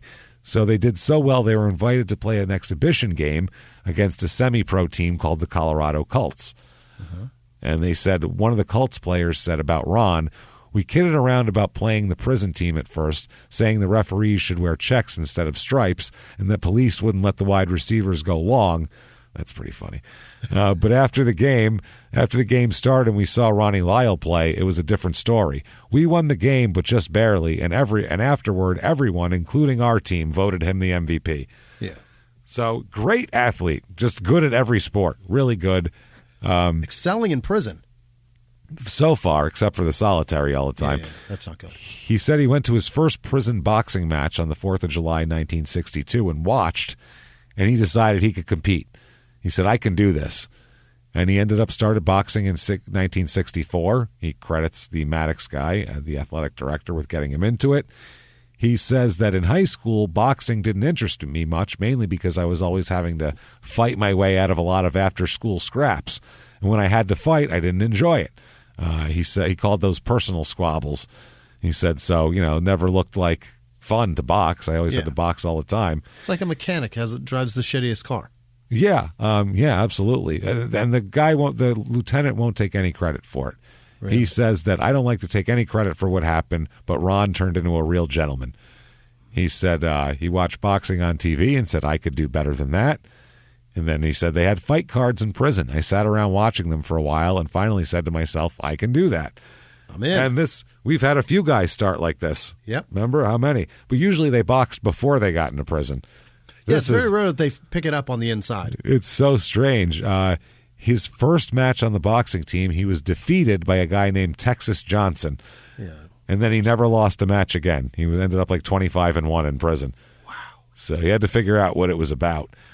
Problem is, he tried to keep to himself a lot, but he'd gained a lot of success doing all these sports, And several of the inmates would fuck with him about that because people are jealous. That's all there is to it. He said sometimes during meals they'd break his balls or in the yard or whatever. He said some days it seemed that everyone in prison was mean. Probably most days, I would assume. Everyone. He said at least in the beginning it felt that way. One guy in particular was on my back almost every day, and Ron kept telling him to leave him alone. He said he didn't want to fight. He wanted to play sports. He didn't want to be in the hole. He said finally at breakfast one morning, this guy challenged him to meet in the laundry room, and Ron said, you know what? Fuck it. I'm going to go beat the shit out of this guy and get this over with. It's tired. I'm tired. Maybe by the end of it, they won't find out and I can whatever. So he said they squared off. He got ready to throw some punches. Next thing you know, this guy pulls out a shiv and starts of a bitch. And shanks Ron in the abdomen right away. The tip of the knife pierced an artery near his spine. Oh, no. That's how far back it went in there. By the time the guards got to him, he was bleeding. They thought that he died for the amount of blood that was there. He went into surgery. They tried to find the artery and stop the bleeding. He was 7.5 hours of surgery. Oh my God! So much blood loss. They had to keep him in there and look for it. He had 35 pints of blood transfused into him that day. Holy shit! What do you hold? 7? It just kept pouring out. Yeah, it was like they were filling a fucking glass with a hole in it the whole time. They're just he's the radiator of his old car. Yeah, he's like Bugs Bunny with a bunch of holes in him, and he drinks something and it all squirts out. It's bad shit. Yeah. He's like his dad's car, his dad's Ford. So he received that. They actually signed his death certificate. Wow. He was twice declared clinically dead, and he ended up surviving it somehow. He said, "Fucking real, man." I guess there was one doctor who wouldn't give up on him and gave him another shot, and they ended up finding the artery and finally fixing it and saved his life. He said, "I survived because my mother saved me." Well, I think it was a doctor. It was a doctor who didn't want you to die. So he said he woke up after surgery, and the first thing he remembered was sliding down a long tube. He said, then my mother reached down and pulled me back. That's why I'm alive. She wanted me to live. What? Yeah, you were hallucinating due to blood loss and trauma, and your brain was giving you something comfortable, which was your mom saving you, which is what your brain would put to make you feel comfortable in a situation full of trauma. That's just science. Keep you from having irreparable damage of realizing that you are almost fucking dead. Then a dude who did a lot of fucking school about how to cut you open and fix shit found where arteries are located. Fucking artery and fixed it. And capped it shut. Wow, so he nearly died. He said that he had a vision, though, much like his father. Yeah. While he was in this state, he had a vision. He said he barely closed his eyes and found himself in a vivid dream. In that dream, he was fighting for the heavyweight championship of the world. He said when he woke up, he remembered every punch of the whole fight, every round. And he said, that's it. I'm going to do that. He said, I am going to be the heavyweight champion of the world. That's what I'm going to do. I had a vision in the hospital, and it's going to happen.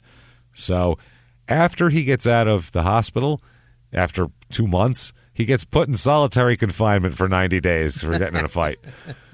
Jesus, that's cold, man. That is literally insult to injury.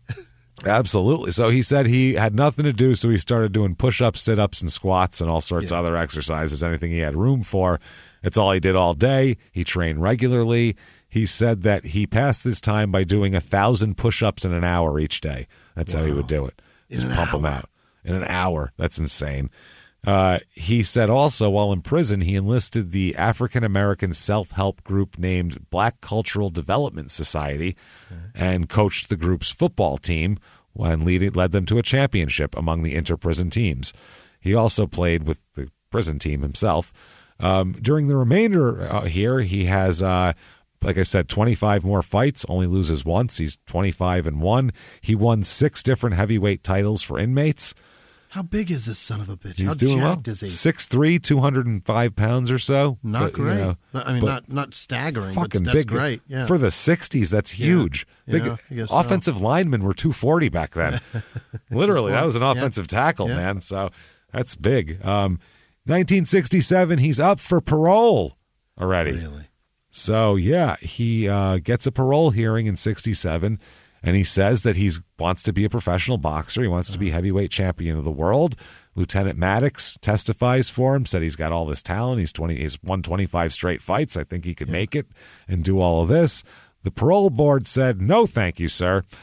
They said they were not accustomed to releasing prisoners to become professional boxers. So they said that wasn't a realistic career plan. You need to come up with a job, not boxing. Go back to jail or we yeah, try so again? no parole. No parole. Oh, my God. No parole for you, not this time anyway. He said, I went back to the parole board and they sent me back for a year or two. They said boxing's not a parole plan. The head of the parole board said he didn't think I could fight my way out of a wet bag. Wow. They didn't think I'd make it. I told them that this is what I'm going to do when I get out, and they said, prove it to us. Okay. So, finally... Also, violent criminal being paroled to go do violent shit, we can't allow that. At least it's controlled violence. Yeah. Jesus Christ. At least it's, not in an alley. There's no guns allowed. But he did murder a man. He did murder a man. You think we're going to find you a gentle career. What do you think something in, like, say, a cross-stitching type of thing like that? Maybe work at a pet store. Something maybe, around the kittens. How do you feel about goldfish and beta fish? What do you think? I mean, I think that watching them swim would calm you probably. It'd be good for all of us. So he was turned down twice, 1967, 1968, all of that sort of thing.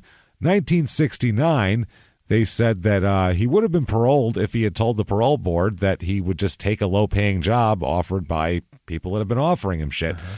But he said, quote, I was firmly convinced that I could succeed as a pro boxer and I wasn't going to lie to them.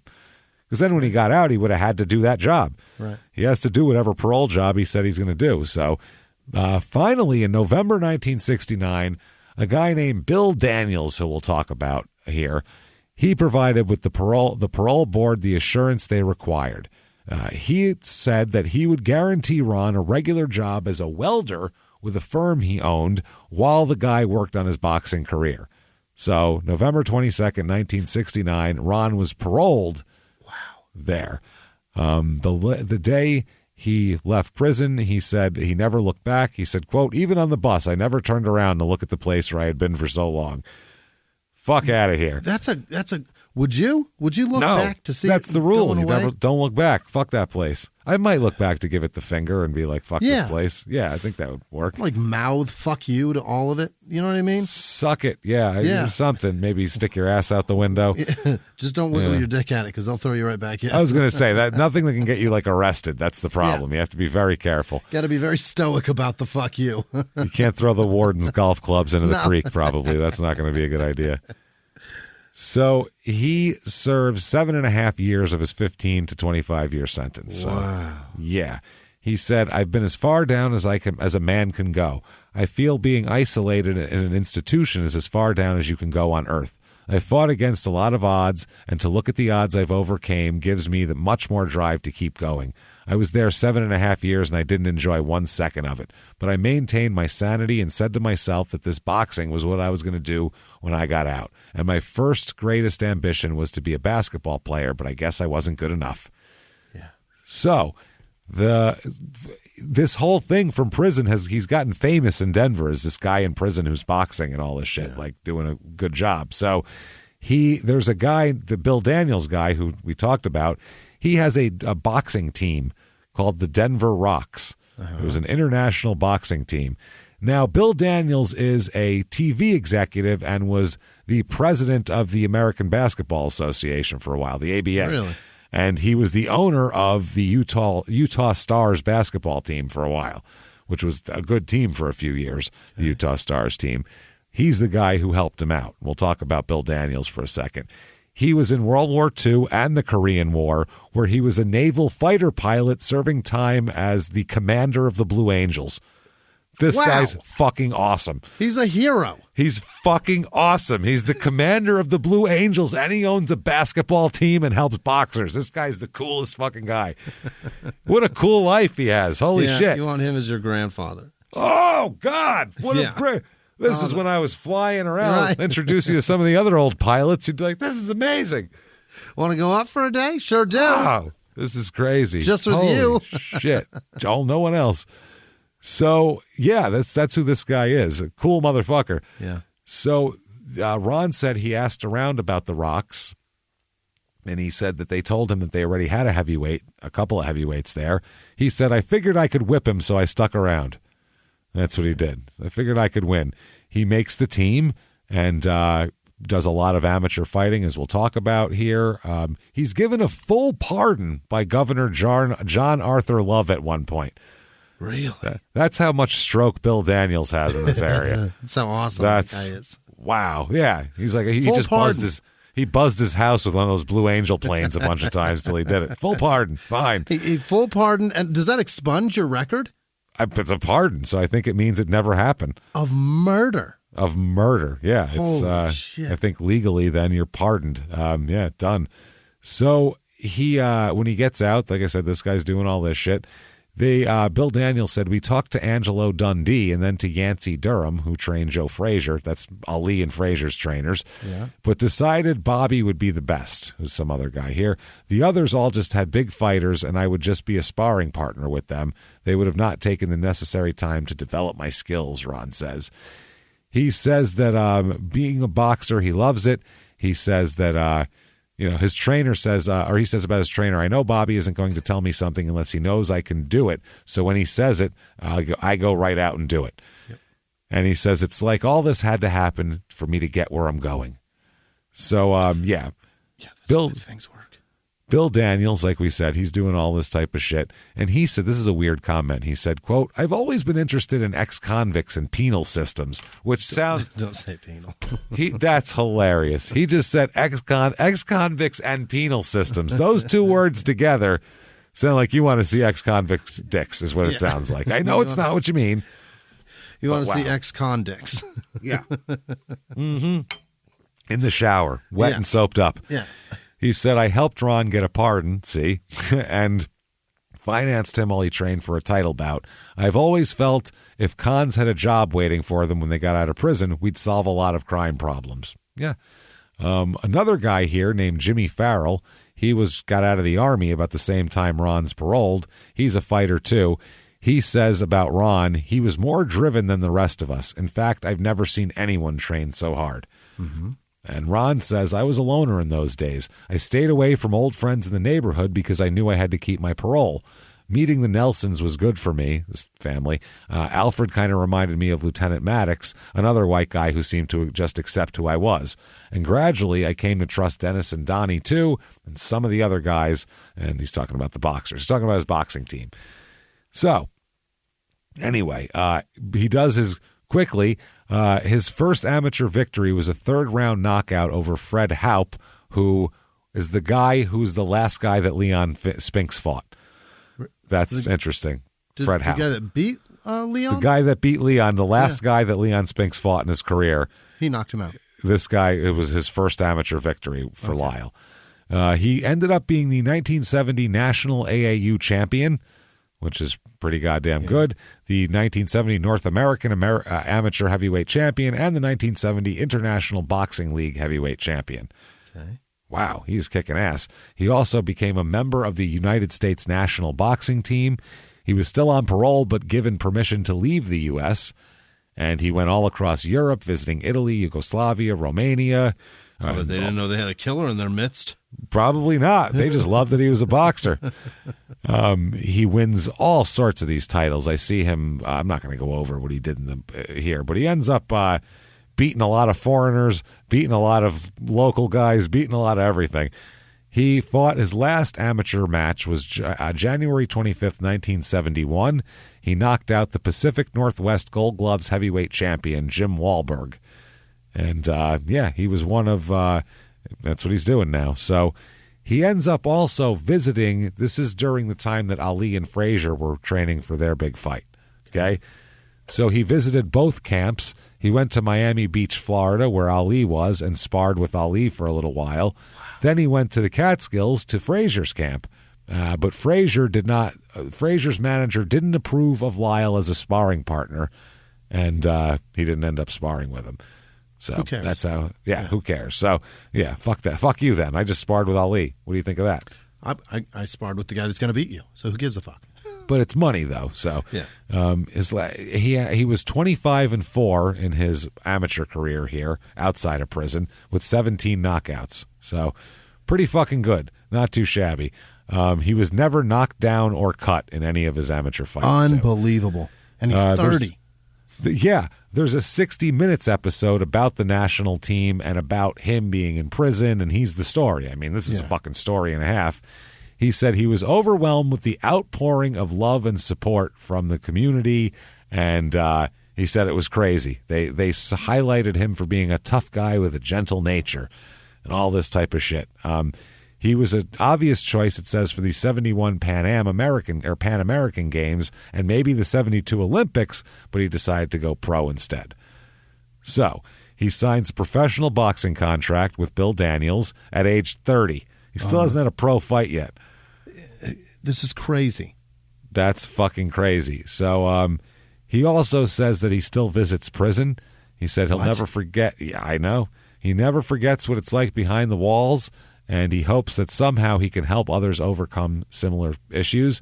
He said, I can still go back down there quite a bit. I want to help those guys and show them there's some hope out there when they get out. Yeah.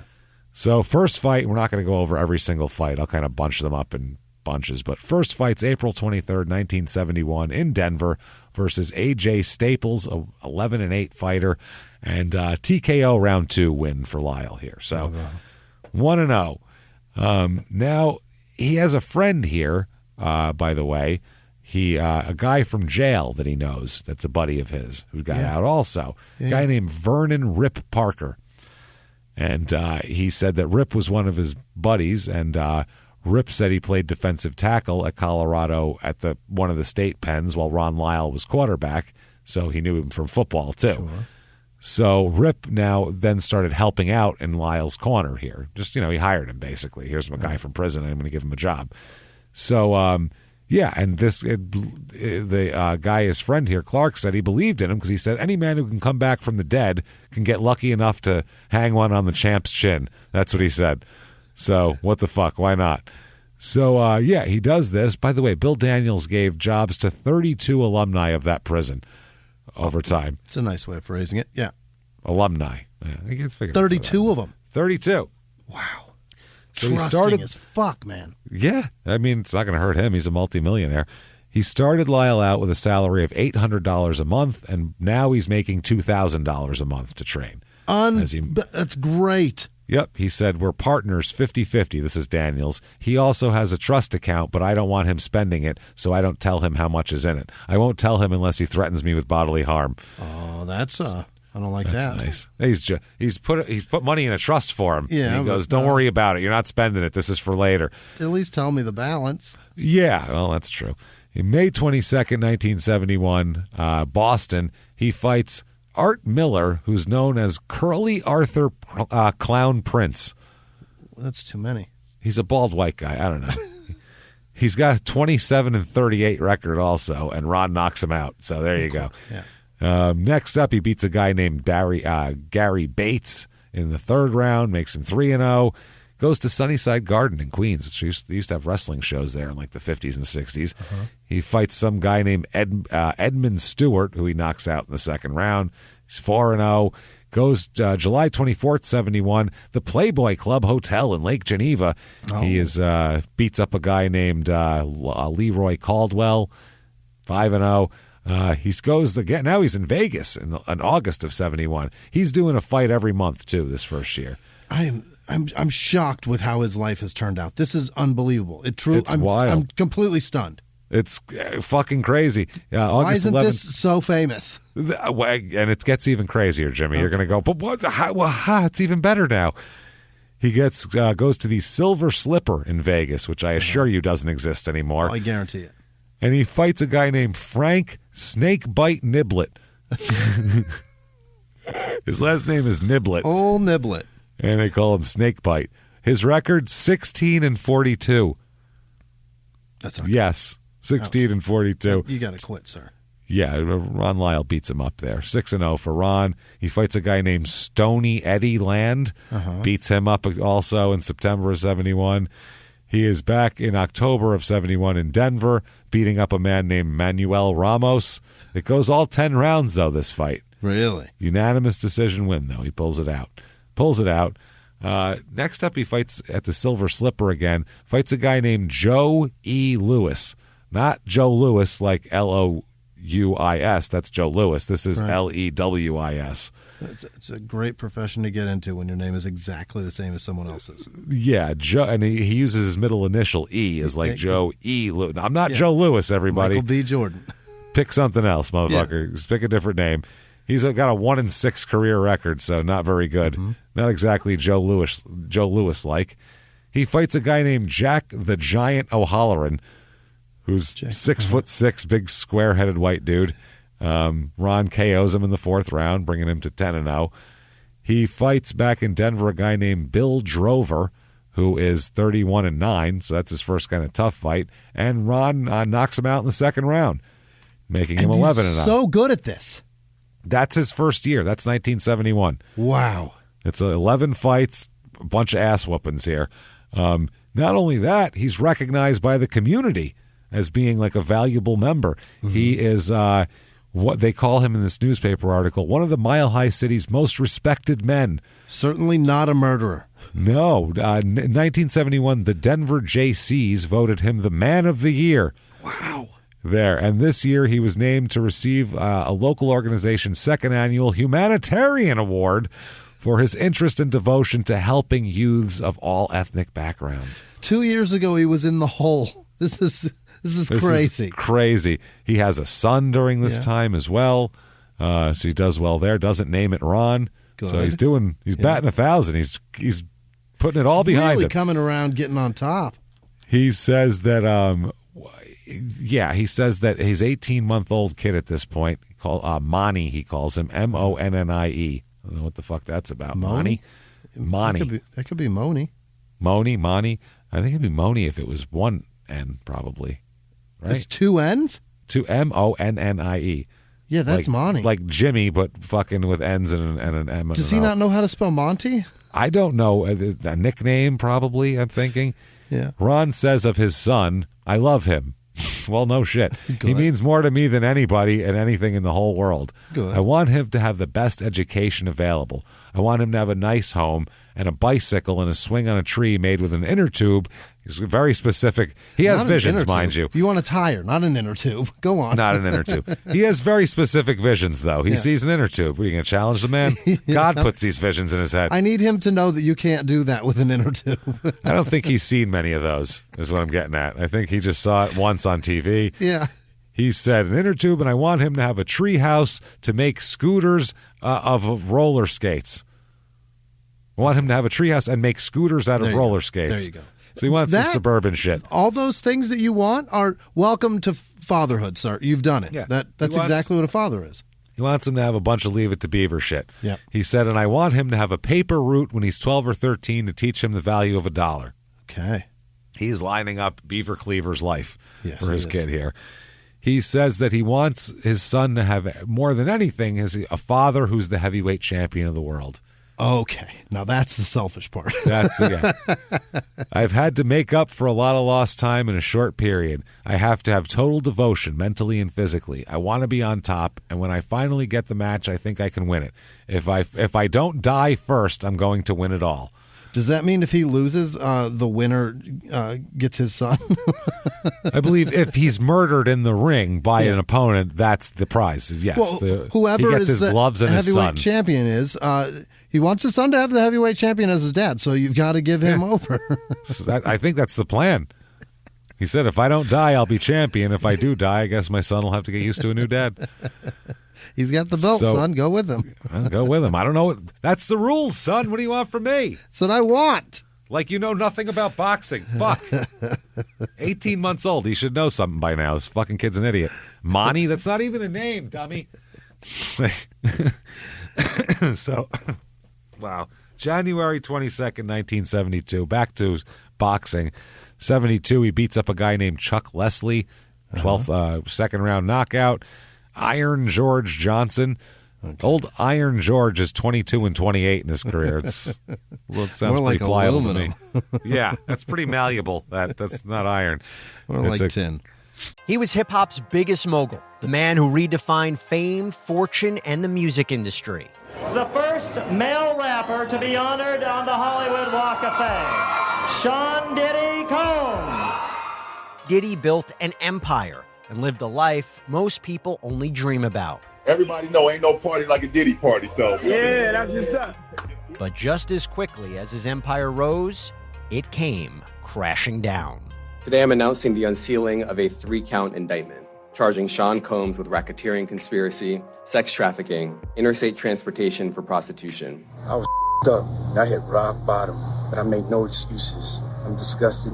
I'm so sorry. Until you're wearing an orange jumpsuit, it's not real. Now it's real. From his meteoric rise to his shocking fall from grace, from law and crime, this is the rise and fall of Diddy. Listen to the rise and fall of Diddy exclusively with Wondery Plus. In the 1980s, a rosé swept the country. Hey, Mike, I really like this white Zinfandel. Well, good. Now put it down. We're going to try another one. White Zin became America's top-selling wine. But most don't know that this sweet drink has a sour history. What began in 1986 with counterfeit bottles. A big fraud, a multi-million-dollar fraud. Sent investigators chasing one of the most powerful families in the business, the Licciardis. But the closer the feds got to them, the more dangerous things became.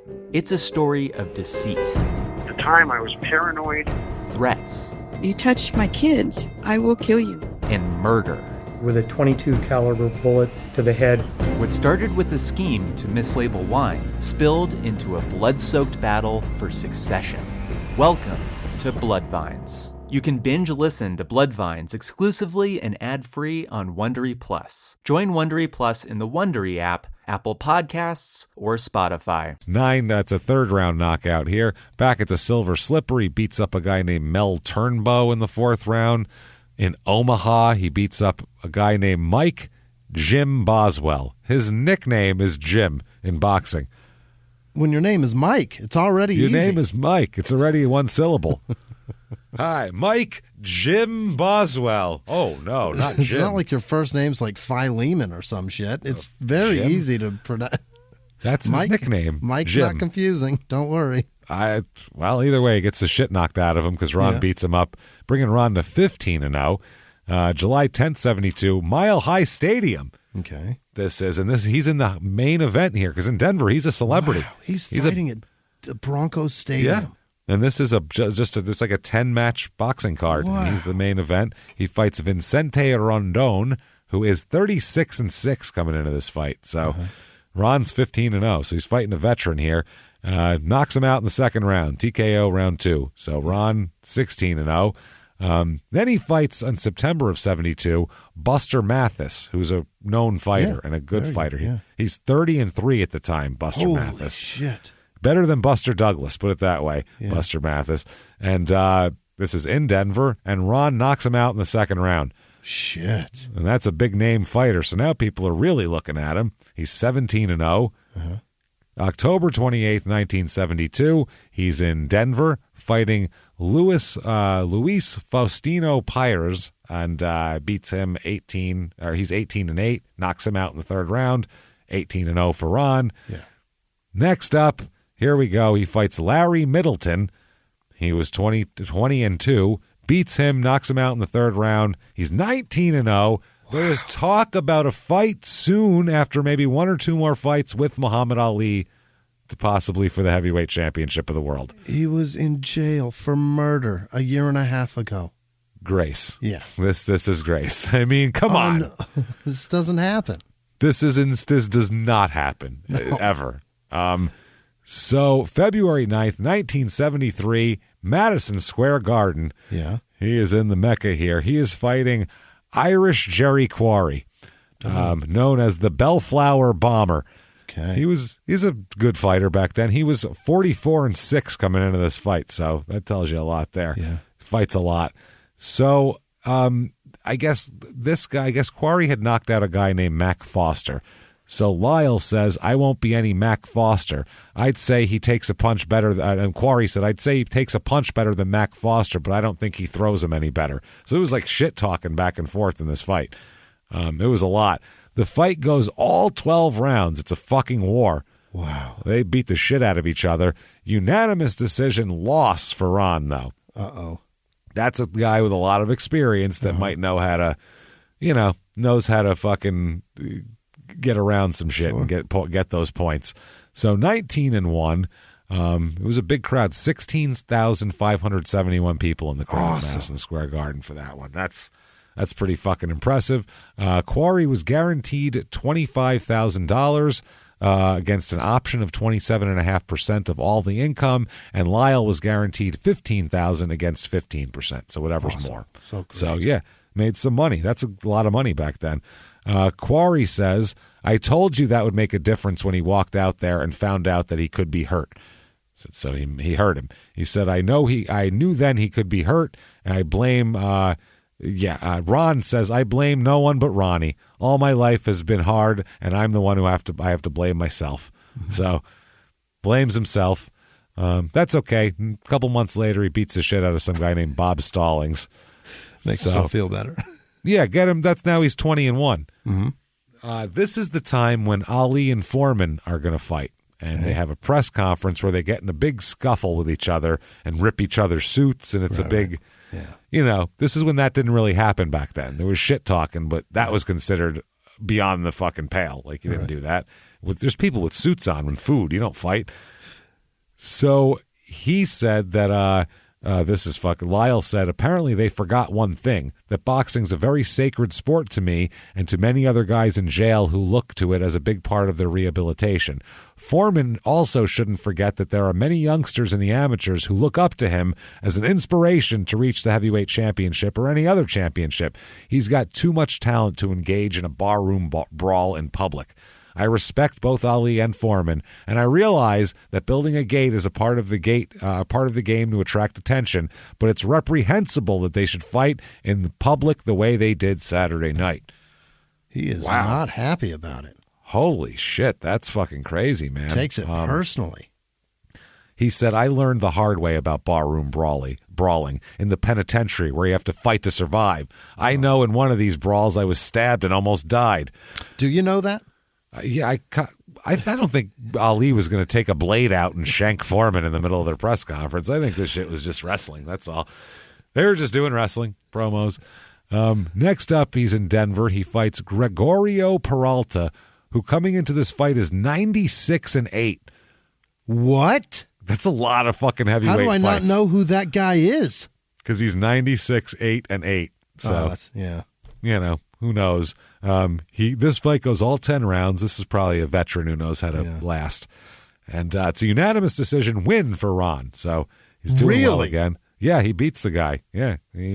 So now he learned how to go the distance, and now he learned how to go the distance and beat a veteran. Right. So these are all things you need. 96 wins. Next up, he fights June 11, 73. He fights, this is the Philly Spectrum. Great old building that is. He fights a guy named Wendell, I shit you not, this is his nickname, Wendell Fig Newton. His name is Wendell Newton, and he goes by Fig. Not bad. I like it. Not bad. It's a delicious cookie. And he almost beats Ron here. It goes to the whole distance. It's a split decision win. So there's a judge that voted for Fig to win that shit. The figs aren't the good ones. The strawberry ones are legit. That's much better. So I just love the cookie part. It's so goddamn good. I just want to scrape it all off and throw the cake. Inside away. Cake. Just give me this weird, like, crispy cake cookie. I need it now. Give me all of that. Just sell me fucking Newton. Stop filling them. Put them in the package. Yeah, they're done. That's it. So a bag of Newton. I'll just eat it by the handful. I don't care if it's in crumbs and broken up. I'll just eat it. It's delicious. Ice cream sandwiches. Throw that bread in there. I'll eat that too. I'll eat all of that. All of that shit. Where is it? Where is it? Quit hogging them. So July 3rd, 73, Fairgrounds International Building in Oklahoma City. He fights Lou Bailey, who's a 19-37 fighter. It goes all 10 rounds, but you just can't knock Lou out. He knocks Bailey down 7 times in 10 rounds. Oh my God. This guy just kept coming up, pulling his fucking tights back up, pulling his trunks back up, and coming for more. Like, what a fucking... After 5, you know you've lost the fight. Just stay down, right? Unanimous decision win. Yeah. That's, I mean, what are you going to do? Next up, Jose Luis Garcia, whose nickname is Jose Miguel Ramirez. That's not a nickname. That's just another name. That's just Those are somebody different else you names. Yeah. Jose Luis Garcia. Okay, any nickname? Jose Miguel Ramirez. What? Which one is your name? Those are more Spanish words, yes. Yes, they are, sir. Anyway, he's a 24-4 fighter, though. Good fighter. Yeah. And Ron knocks him out in the 3rd round. Clean knockout. How do we not know who he is? That's what he knocks out a guy named Jürgen Blin in Germany, or a guy from Germany, who's a 30-11 fighter. Knocks him out in the 2nd round. He's now 25-1, by the way. What the fuck? By October 4th, 1973. He then fights on Halloween of 1973 in Baltimore, beats a guy named Larry Middleton, who's a 20-3 fighter. Yeah. Unanimous decision. He then goes over to Frankfurt, Germany. Fighting overseas. Overseas to fight Gregorio Peralta again, the 96-win man there. This fight goes all 10 again, and this time it's a draw. Wow. That's No so overseas bullshit. That's bullshit. Called a draw, Yeah. 26-1-1. Because it's in his house. That's ridiculous. March 1974, he fights Oscar Ringo Bonavina, who's 51-8. And goes all 12 rounds, unanimous decision win here. Very good. Ron shit. fights good fighters now. Oh, yeah. No, Ron's trying to get a fight with the fucking champ. He wants Ali. I mean, that's what he's trying to do here. So May 1974, he accuses his wife of not being supportive during the hard times here that he's been trying to work. And she accuses him of neglecting the marriage. And, he's very upset here. They get into a physical altercation. Keep your mind on the fucking brass ring, sir. Oh, God. Apparently, they get into a physical confrontation where Nadine, his wife, hit him with a frying pan. Oh, my God. So they're doing like Three Stooges domestic violence here. She hits him with a frying pan, so he takes her and shoves her toward an open window. Uh-oh. What is this? The cartoon violence? Is an anvil going to fall from the ceiling? Oh, no. I'm not meaning to make light of it, but this is fucking ridiculous. This is crazy. Throws him toward an open. He throws her toward an open window. She fell to the ground, not pissed, but not hurt, but fucking livid. Super angry. Yeah. She gets up, goes to the neighbors, and calls the police. That's the story that goes on that he says. Okay, so then. There's an interview, and during an interview, they asked him about what happened here, and he said that Nadine is trying to become accustomed to marriage with a boxer. You know, he said, quote, "I'm the onlyest guy she's ever been married to. The onlyest. Yeah. I'm the onlyest guy she's ever been married." I've never heard that word before. Have you ever heard anyone say the onlyest? It's not my new favorite. Wow, that is. He said onlyest. That's amazing. I'm fucking shocked by that. I'm the onlyest guy she's ever been married to, so she doesn't know any different. Why should she object to it? She's got to eat, doesn't she? She used to get nervous before we were married, but now she takes it in stride. She believes in me like I believe in myself. My son knows what his father does. He's seen films of me fighting, and I explain what I'm doing, but I'd never take him to see me fight. He'd probably think Daddy was mad and that I was trying to kill the guy in front of me. Okay. So that's what it is. That's how he says. I don't know what that has to do with throwing your wife almost out an open window, but so he's fighting in Denver. He fights Jimmy Ellis, 39-9. He beats him. He's 28-1-1, by the way, at this point, Ron. Awesome. He beats a guy named Boom Boom Boone Kirkland. Boom Boom Boone Kirkland. Okay. Boom Boom Boone. Anyway, that's fight stopped in the 8th round. Down in New Orleans, he fights a guy named Al Jones, who has 2 nicknames. He's either Memphis or Preacher, depending on his mood, apparently. Yeah, I don't know. Depends on what he's doing, how he's dressed. He's 8-20, so I think he should probably be a preacher because he's not a good boxer. And in 5 rounds, Ron knocks Jones down 6 times. Jesus. Calling for much prayer and a return to Memphis that night because fuck. 30 wins for Ron. In Memphis. That's his 30th win, though. Yeah. 30 now. So February 11th, 1975, in Honolulu, Hawaii, he fights Jimmy Young, who's a 13-4-2 fighter, Jimmy Young. This is a tune-up fight for Muhammad Ali. That's the fight that's going to be signed. This fight goes all 12 rounds. Oh, no. And he loses by unanimous decision. Of course he does. God damn it. Come on, Ron. I'm rooting for you, Ron. What the fuck? 30 wins, 2 losses now. So that's February 11th. March 13th, 1975, he gets arrested. Here we go. He gets in an argument with his wife. Yeah, because she called him a bum. She drove away. And she was right. He got in a car and followed her. Oh, Ron. Come on, Ron. Childish Don't do this. Let her go. He screamed at her out the window to stop. She said no, kept driving. So he gunned it and rammed his car into the door of her Lincoln. Oh, he fucking T-boned her. Oh, boy. After that, 2 shots were fired from a pistol. Uh-huh. He fired he bucked 2 rounds at her, bro, after he T-boned her. You can't fucking do into that. The car, yeah. Did it hit Doesn't her? hit anything, but God. Fired 2 shots. They said that it was uncertain where the pistol came from in this article here. But the Lyle's pardon, in effect, removed from the record his felony conviction, and under Colorado law, anybody but a convicted felon can carry a firearm that's not concealed. So they're saying it might be legal that he had it anyway. He said he'll voluntarily surrender himself after the charges are filed.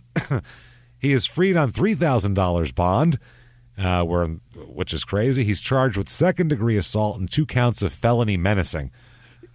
Remember when you bucked shots at people last time, man? Why would you fire a gun ever again? At your wife, especially. That's crazy. And run into her car, that could have killed her right there. Yeah. So there's a preliminary hearing to decide whether there's enough evidence to bring him to trial. He could be sentenced to 10 years in jail here for this. His wife filed the criminal information charging on all that shit they talked about. He's 33 years old at this point. He is talked about shooting at his wife's car here. Police said that they will be questioned about accounts given by 3 witnesses. So this isn't his wife that said he shot at her. 3 witnesses said they saw it. Yeah.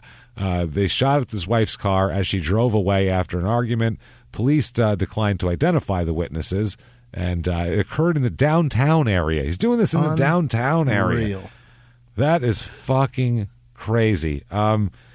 Lyle, he denies it. He said that, we got in an argument, but no shots were fired. He said, I don't even own a gun. I don't know what you're talking about. That's crazy. So, they will be questioned about all of this shit. They're both kind of denying it now or trying to downplay it. Yeah. April 1st, 1975, Ron signs to fight Ali for $110,000. Wow. Which is, in today's dollars, $587,833.46. That really? That's a payday, yeah. That's about 5 times from the mid-'70s, yeah. $500,000 to fight Ali. Would you fight Ali for $500,000? No, but back then this was on like Wide World of Sports. You know what I mean? Like ABC and like maybe a little closed circuit. There was and it was the gate of the thing. There was no pay-per-view. There wasn't. No one was making $200 million off this fight. Is what I'm getting at. Okay, I get it. Yeah, I wasn't don't know. Way less fight. Way less I don't dollars. care what the best money is. So even if he's getting the best money at the time, I'm not taking a punch from Ali for $500,000. Not one punch, let alone 10 rounds of them. You also didn't get stabbed in prison and win 30 professional fights either. So you might have a different. His whole goal is to win the title. You got to fucking win the title. Yeah. So a week later, all should be good. Yeah. But a week later, his wife files for divorce. Oh, no. From him. Started divorce proceedings, obtained a temporary restraining order prohibiting Lyle from entering their residence or loitering near or about it. That's what it says in the document there. Also restrains him from disposing of any of the couple's joint assets, destroying any property, or talking or communicating with Mrs. Lyle. Her attorney said they planned to ask the court to issue a co-petition. They said the co-petition would ask for dissolution of the marriage, restraining order, all that shit. She said it was only a coincidence that she filed for divorce a day after he nailed down a title bout for $110,000. Just a coincidence. I wasn't waiting for anything. Maybe it was more about being shot at and T-boned, possibly, than... That just happened, too. What is that a coincidence? You know what I mean? Like, a lot of coincidences going on here. So Ron is confused, let's just say. He doesn't know where the fuck he's going. He doesn't know where he's been. He's got problems here. His wife's leaving him. He's got an Ali fight that he should be focusing on, and he's got to focus on. Now he's getting divorced. This is not good. And why is it before everybody fights Ali, they get arrested while they're planning to fight him? It happens every time. It's How did he have any fights at all? He would make sure that I was crazy. I don't know, but he doesn't know what to do, Ron. All he does know is he has no wife now. He said his wife used to cook for him all the time and kept him in shape and kept him being good, and now he has to find somewhere else to eat. Oh, no. He smells something delicious on the street, Jimmy. And he goes in the door, and he finds before him, it's the shawarma man. There he is. It's the shawarma man. And he says... How is it you've come to arrive here? Why are you here? I don't. Signs say closed. I said, no, sorry. Other people eat here. Other people don't have guns. Shoot that wife on street. You're fucking crazy. You T-bone my car. You come in here. You want lamb? I have no lamb for you. No lamb for you. Signs say closed. All right, fine. I make for you. I charge double, though. I charge double. I have to make $1 here. You're bad for insurance rate in restaurant is problem. So I have to do good. Sign say closed. Get out of my place. I don't care. And then poof, it's all gone in a poof of shawarma and pita. And he doesn't understand what's happening at all. Spices and all sorts of delicious things. Ron's confused, but he's still hungry. But he's going to be fed by fighting Muhammad Ali. May 16th, 1975, Convention Center, Las Vegas, for the WBC and WBA heavyweight titles of the world. Oh, boy. Muhammad Ali, 46-2, coming into this fight. Oh, my God. This fight is scheduled for 15 rounds, and this fight is stopped in the 11th round and called for Ali. Of course. They count Ron out, but he is... To this, every breathing moment of Ron Lyle's life, he's angry about this. Really? He said he wasn't hurt and he didn't go down. So what the fuck are you fighting the goddamn, why are you stopping the fight for? Yeah. He said that when Freddie Nunez, who's the referee, stopped the fight, he said, quote, I couldn't believe it, I'm ahead on all the scorecards. Am I bitter? Forget about it. I never took it personally. If there don't be no Ali, you think you'd be sitting here talking about Ron Lyle? About what? Or talking to Ron Lyle. If there wasn't Ali, you think he'd even be talking to me? No. About what, he said. So, no, of course not. So, but yeah, he loses the fight, and what he thought was bullshit. He thought he was lasting, and he could really come and attack him in the late rounds, and he thought he could have won the fight. So, next up, he fights Ernie Shavers, who is no slouch either. He's a bad motherfucker. 49-4 coming into this fight. And a bad dude. But he KOs Ernie in the 6th. Really? So, does a great job. He's now 31-3-1. Next up, January 24th, 1976, Caesars Palace, Las Vegas, coming in, fighting George Foreman. What? Peak of his career, George Foreman. 40-1, George is at this point. Dear God, he's going to be exploded. This is for the vacant NABF title, and this fight, if you can find it on YouTube, watch this fucking fight. It is an all-out war. It's only 5 rounds long, and it's an all-out war. It is voted Ring Magazine's Fight of the Year for 1976, and it's only 4.5 fucking rounds. That's how good it is. Ron knocks George Foreman down in the 4th. No kidding. Knocked him on his big fat ass in the 4th.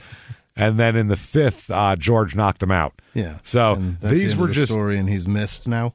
Dude, they were dropping bombs on each. This was 2 big guys going, well, whoever goes down first is going down. I mean, it was just, wow, what a fucking fight. Really fun shit here. So 31-4-1.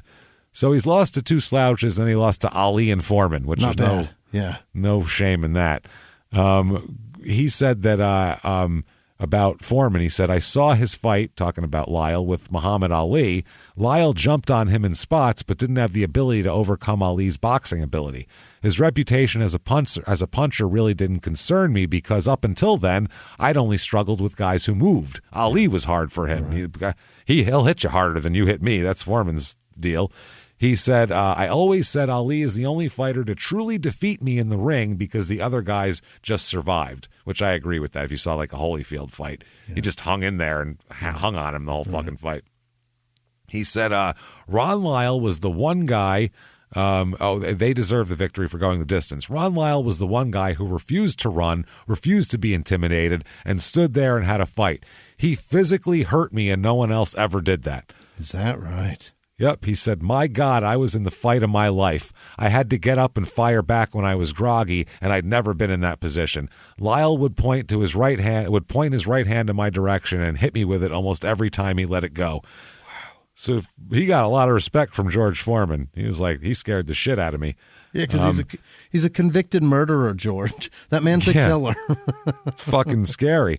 1976, he's in a movie where he plays a bouncer. It's called The Duchess and the Dirty Water Fox. Yeah. It stars George Segal and Goldie Hawn. What? Yeah, some weird little comedy movie from the 70s there, and he plays a bouncer in it. Well, there you go.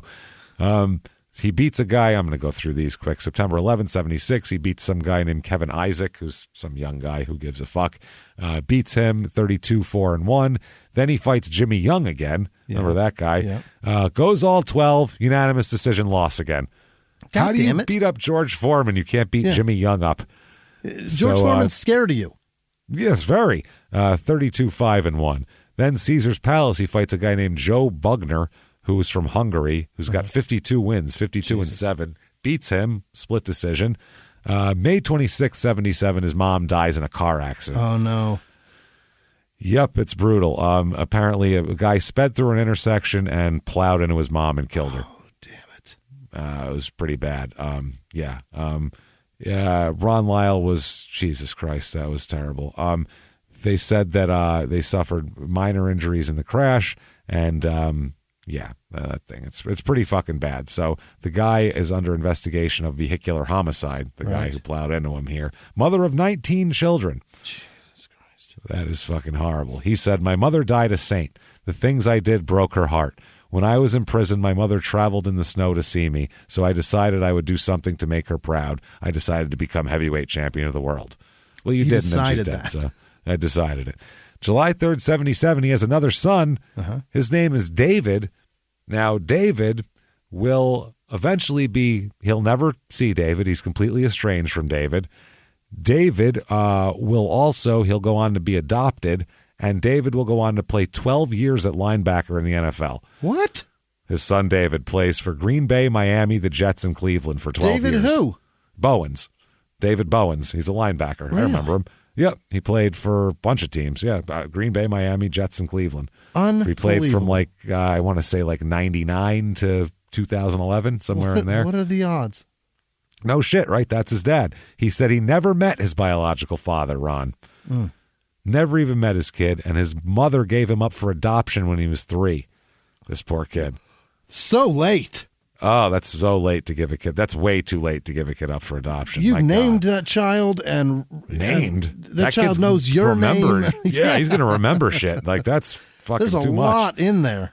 His adoptive mother was around, but then his adoptive father died of a heart attack when he was 9. So that was hard. Bowens, he said, the terrible thing about that was I had to watch him die. When I was adopted, I didn't just have I didn't have a father, and here I was getting close to one. To watch him die like that was tough. No shit. Yeah. Jesus fucking Christ, that's brutal. In 96, he set a school record at Michigan with 12 sacks. Yeah. Really good. But shortly after the season, him and his sister learned for the first time about Ron's whereabouts. They never had met him before, and they found out that he's alive and who he is and all that kind of shit. So he never met him and all this, but he found out who he was, found out he fought Muhammad Ali and all this shit. And then he played on the same team as fucking Tom Brady? Yeah, he played on the team with Brett Favre. there at the end. Yeah, that too. Green Bay. He played on, all His these guys. college team was quarterbacked by Tom Brady? Yeah, probably. This is crazy. It's fucking insane, dude. It's wild. He said that he had one phone conversation with Ron, and what it stirred within him was too much for him to handle. He said, I completely lost focus what I was supposed to be doing in school. That all took a toll on me. He wound up academically ineligible for the 97 season. It fucked him. This guy went from school record in sacks to can't even play that next season because he's so damaged in the head over talking to Ron Lyle here. So that was the year that they won a national title, by the way, national championship in 97. He said he made up the credits and transferred to Western Illinois, where he had 14 sacks. He had to leave school. He had 14 sacks in his senior year, and Denver ended up picking him in the 5th round of the NFL draft. No, what? 5th, because he went and played for some second-rate school. So Ron single-handedly knocked this guy down from like a mid-first round pick to a 5th round draft pick. Worse than that, James. He knocked him down to a mid-5th round draft pick and then put him into the same town that Ron lives in. Yeah, Denver. Wow. Yep. So, he said that he thought he was getting his life together, Bowens, and then he squandered his $93,000 signing bonus away, and he wasn't doing good.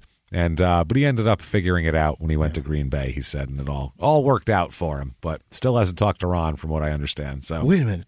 How long was he in Denver? Did he get a fucking Super Bowl ring too? No, he got there in 99 or 2000. So no, too late. They were done. Done with rings by then. Yeah. They were looking at Brian Greasy by then as a quarterback. Bubby Brister. No. Yeah, that's bad stuff. So September 14th, 1977, he fights a guy who's 8-0, Stan the Avalanche Ward. He beats him by decision. October 1977, okay, apparently there's a cop who lives a few doors down from him. A guy named Dial is his last name. Dial lives down the street from Lyle? Dial and Lyle are buddies and partners, except one's a cop and one's a convict. That sounds like that's a TV show. Yeah. Dial and Lyle, one's a cop, one's a convict, but How's that together gonna they work solve out? neighborhood crimes. They solve like when someone's kid's bike is missing or something. The old lady died. They don't think it's natural causes. This April, Neighborhood Watch. Neighborhood Watch, Dial and Lyle. One has a badge. One has like just a 22 in a fist. So he said that he testified later on. He'll testify, this police officer, that Ron came over to his house in an excited state, reporting that armed men were trying to break into his house. Okay. This Dial said that he'd never seen Lyle so upset as he did that night. So it was crazy. They couldn't find anybody, and that's how it went. They reported the break-in, couldn't find anybody. December 31st, New Year's Eve, 1977. Remember Vernon Rip Clark? No. From his prison days. Oh, yeah, that he hired the guy that he hired to give him a job. Yeah.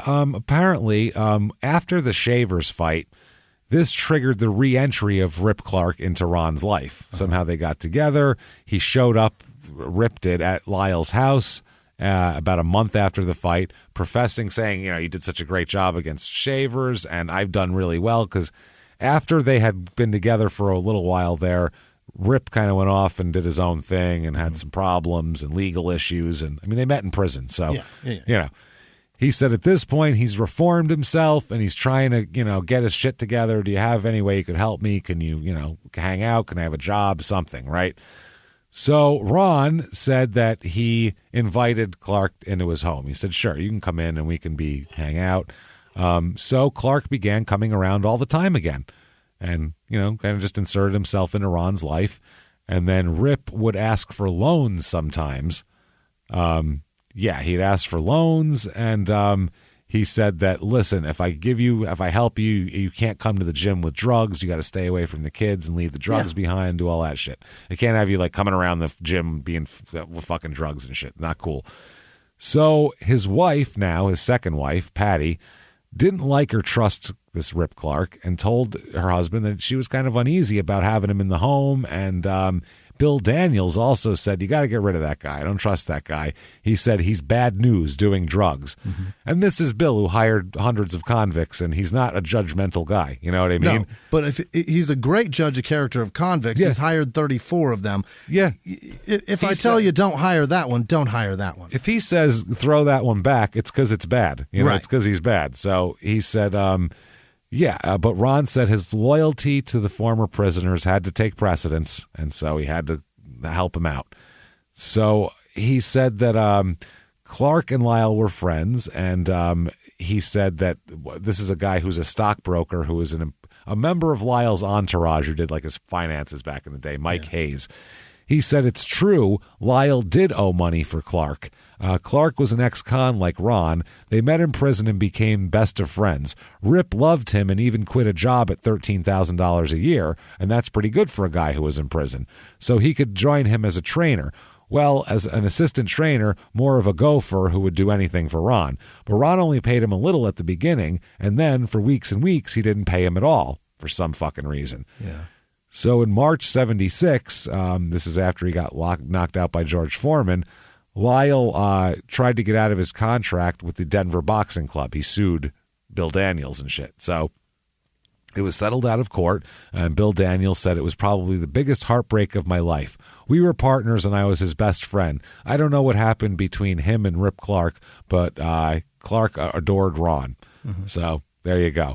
Now, Ron soon learned at this point that Clark needed a guarantee of employment so he could stay on parole and out of prison. So he said, please give me a job. So Ron said, okay, I'll use you as a road guy. You drive the car when I run in the morning and, keep me supplied with sparring partners so I can spar. You do that. That's your job. Hire dudes, drive the car.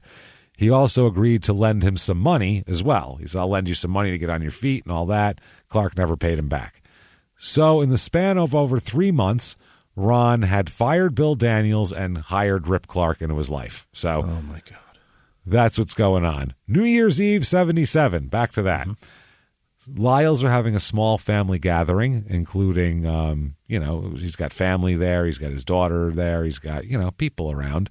And everybody's celebrating in Ron's home.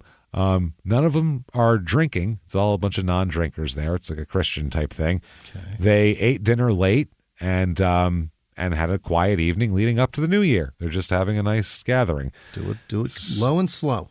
Low and slow. Ron had trained that day and went upstairs to the bedroom to lay down, and after the kids were put to bed, and the rest of the family was talking in the family room. About 11 o'clock, the doorbell rang. Mm-hmm. And they walked through the front door, and Rip was on the porch, Rip Clark. And he said, just wanted to wish you all a happy new year. So I guess his sister here backed up and didn't invite him into the house. Didn't say, come on in, but called to Ron, hey, Rip's at the door. Yeah. So Ron woke up, came downstairs, and he went to the front door, and he told Clark, it's late, man, the party's over. Like, you're not hanging out. So he said, Clark said, I need to use the bathroom, Ronnie. And Ron hesitated for a moment, but then he stood aside and let him go in. So he said he passed by the bathroom and climbed the stairs to the master bedroom, apparently to use the master bath, even though he knew where he's been in the house a million times. Yeah, why are you going to my bedroom to shit? So Ron says, why the fuck did he go up there out of his way? So anyway, they come back. Clark comes back into the living room. And what happened is, apparently, this is the story from everybody, that Clark had taken a loaded 9mm pistol from upstairs that he knew was up there. Mm-hmm. That's the story, okay? So he's in the living room. Apparently, he stood a couple feet away from Ron, and he raised the pistol and said, man, you owe me. That's Ron's story here. Now, Ron said, I looked at the gun and realized he didn't know how to operate the safety. I snatched it from him and looked him in the eye. Imagine if you hold a gun on this guy who knocked George Foreman to the ground with his fist, and he has now taken the gun from you. You fucking run and climb out the nearest window. He is going to maul you like a fucking bear. He's going to beat you to death and be perfectly within his rights to do so. He said, I looked him in the eye. He reached for the gun. The safety went off, and he grabbed my hand. The gun fired, and the bullet hit him in the head. That's not how those work. That's not how those work. That is a far too succinct, perfect. That doesn't sound right. Nope. Then in his story, he says, I believe in God. Oh, boy. Mm-hmm. I had a dream that was exactly like that night. I can still see it happening in slow motion. I'd been training, and when a fighter's in training and living right, he finds his spiritual side. He said, God forewarned me, and I didn't pay attention. Look what happened. Yeah. He said, it happened just the way God told me it would. So he kills Rip. Rip's dead. He shoots him in the head with a fucking 9mm. He's dead on his living room floor. Happy New Year. Happy New Year, everybody. He ends up going down to find his neighbor, the cop who helped him out with that whole thing. Yeah. He said that it's fucking crazy. By the way, his brother in the house said he heard the argument going on, but didn't take any notice of it because Rip Clark talks loud sometimes. Mm-hmm. That's it. So he got this Dial guy over, and Dial saw him on the ground. He goes, oh, my God, did you hit him? Yeah. And he said, punch him? That's what he said. And Ron says, no, I shot him. He said that to a cop, mind you. And then his younger brother, Philip, said that Clark came to the home, and Philip said that they were watching television in the basement when they heard loud voices and heard a shot. He said, I noticed my brother sitting in his den chair. He was just sitting there. I asked what happened, and he didn't say anything. That's after the shooting. So a bunch of the witnesses saw it. His brothers will testify later they saw the gun in his hand. Like, he can't say he didn't shoot the guy. Right. He's just got to say it's self-defense, which is a tough one. If you've looked at his record, that's kind of tough. So the Lieutenant David Dial, who's the neighbor here, he'll end up being he's going to be the main witness for the prosecution, saying, no, I've shot him and all this type of shit. He said that Lyle talked in an unexcited, solemn manner during the conversation. Nope, I had to shoot him, and this is what happened. It was over money, and we were arguing. And Dial said he asked to see the gun, and Lyle picked it up, and handed it to him. Here you go. He just, I guess if you got a buddy there that you can call. He also said that he decided that Dial checked his pulse, decided he was dead. That was that. Now he immediately, Bill Daniels, fired or not, immediately gets him a lawyer. Really? Gets a guy named Walter Garash, who accepted the case for a $30,000 retainer in 1978. Jesus Christ. He went to work, visited him in jail, listened to his story of struggle, and looked for, and he said he found bruises on the base of Ron's thumb. Okay. That's what he was looking for. He had photos taken and dated of Ron's hand, then contacted the pathologist for viewing of Clark's body. He said that Clark had similar marks on his hand, which were also photographed, and he said that's going to be one of the most important pieces of evidence, is they both have like a gun was wrestled around in their hands. That's what they're saying. So the Lyles said that if he gets acquitted, it's going to be God's will. He is charged with murder, by the way. Yeah. Second-degree murder here. And, he tries to act like it's going to be okay. While it's happening, though, he's still got fights to make now. Yeah. He's they let him out on bond. Wow. So he fights a guy named Horace Big City Robinson and beats him up. Okay, that's one fight. And then he gets arrested again. Oh, my God. October 1978, he's arrested for assaulting his wife. He is charged with second-degree assault on his wife, Patty Jean, who reportedly had to leap from a second-story window to get away from him. He is a madman. If it's a window, you jump from it, and that's what she did. He offered no resistance when he was arrested. His wife was taken to the hospital, where she had to go undergo surgery for a ruptured spleen caused in the fucking leap out of a goddamn fucking window. She smashed through the window and fell onto the ground. She didn't even have time to open the window. She jumped out a closed window. Oh, my God. That's fucking crazy. So he's arrested for that, obviously. She said that he assaulted her. She informed him that she was going to seek a divorce, and he apparently was not agreeable to that. So she was detached. It was a detached spleen. Jesus, well, not even ruptured, detached. My God.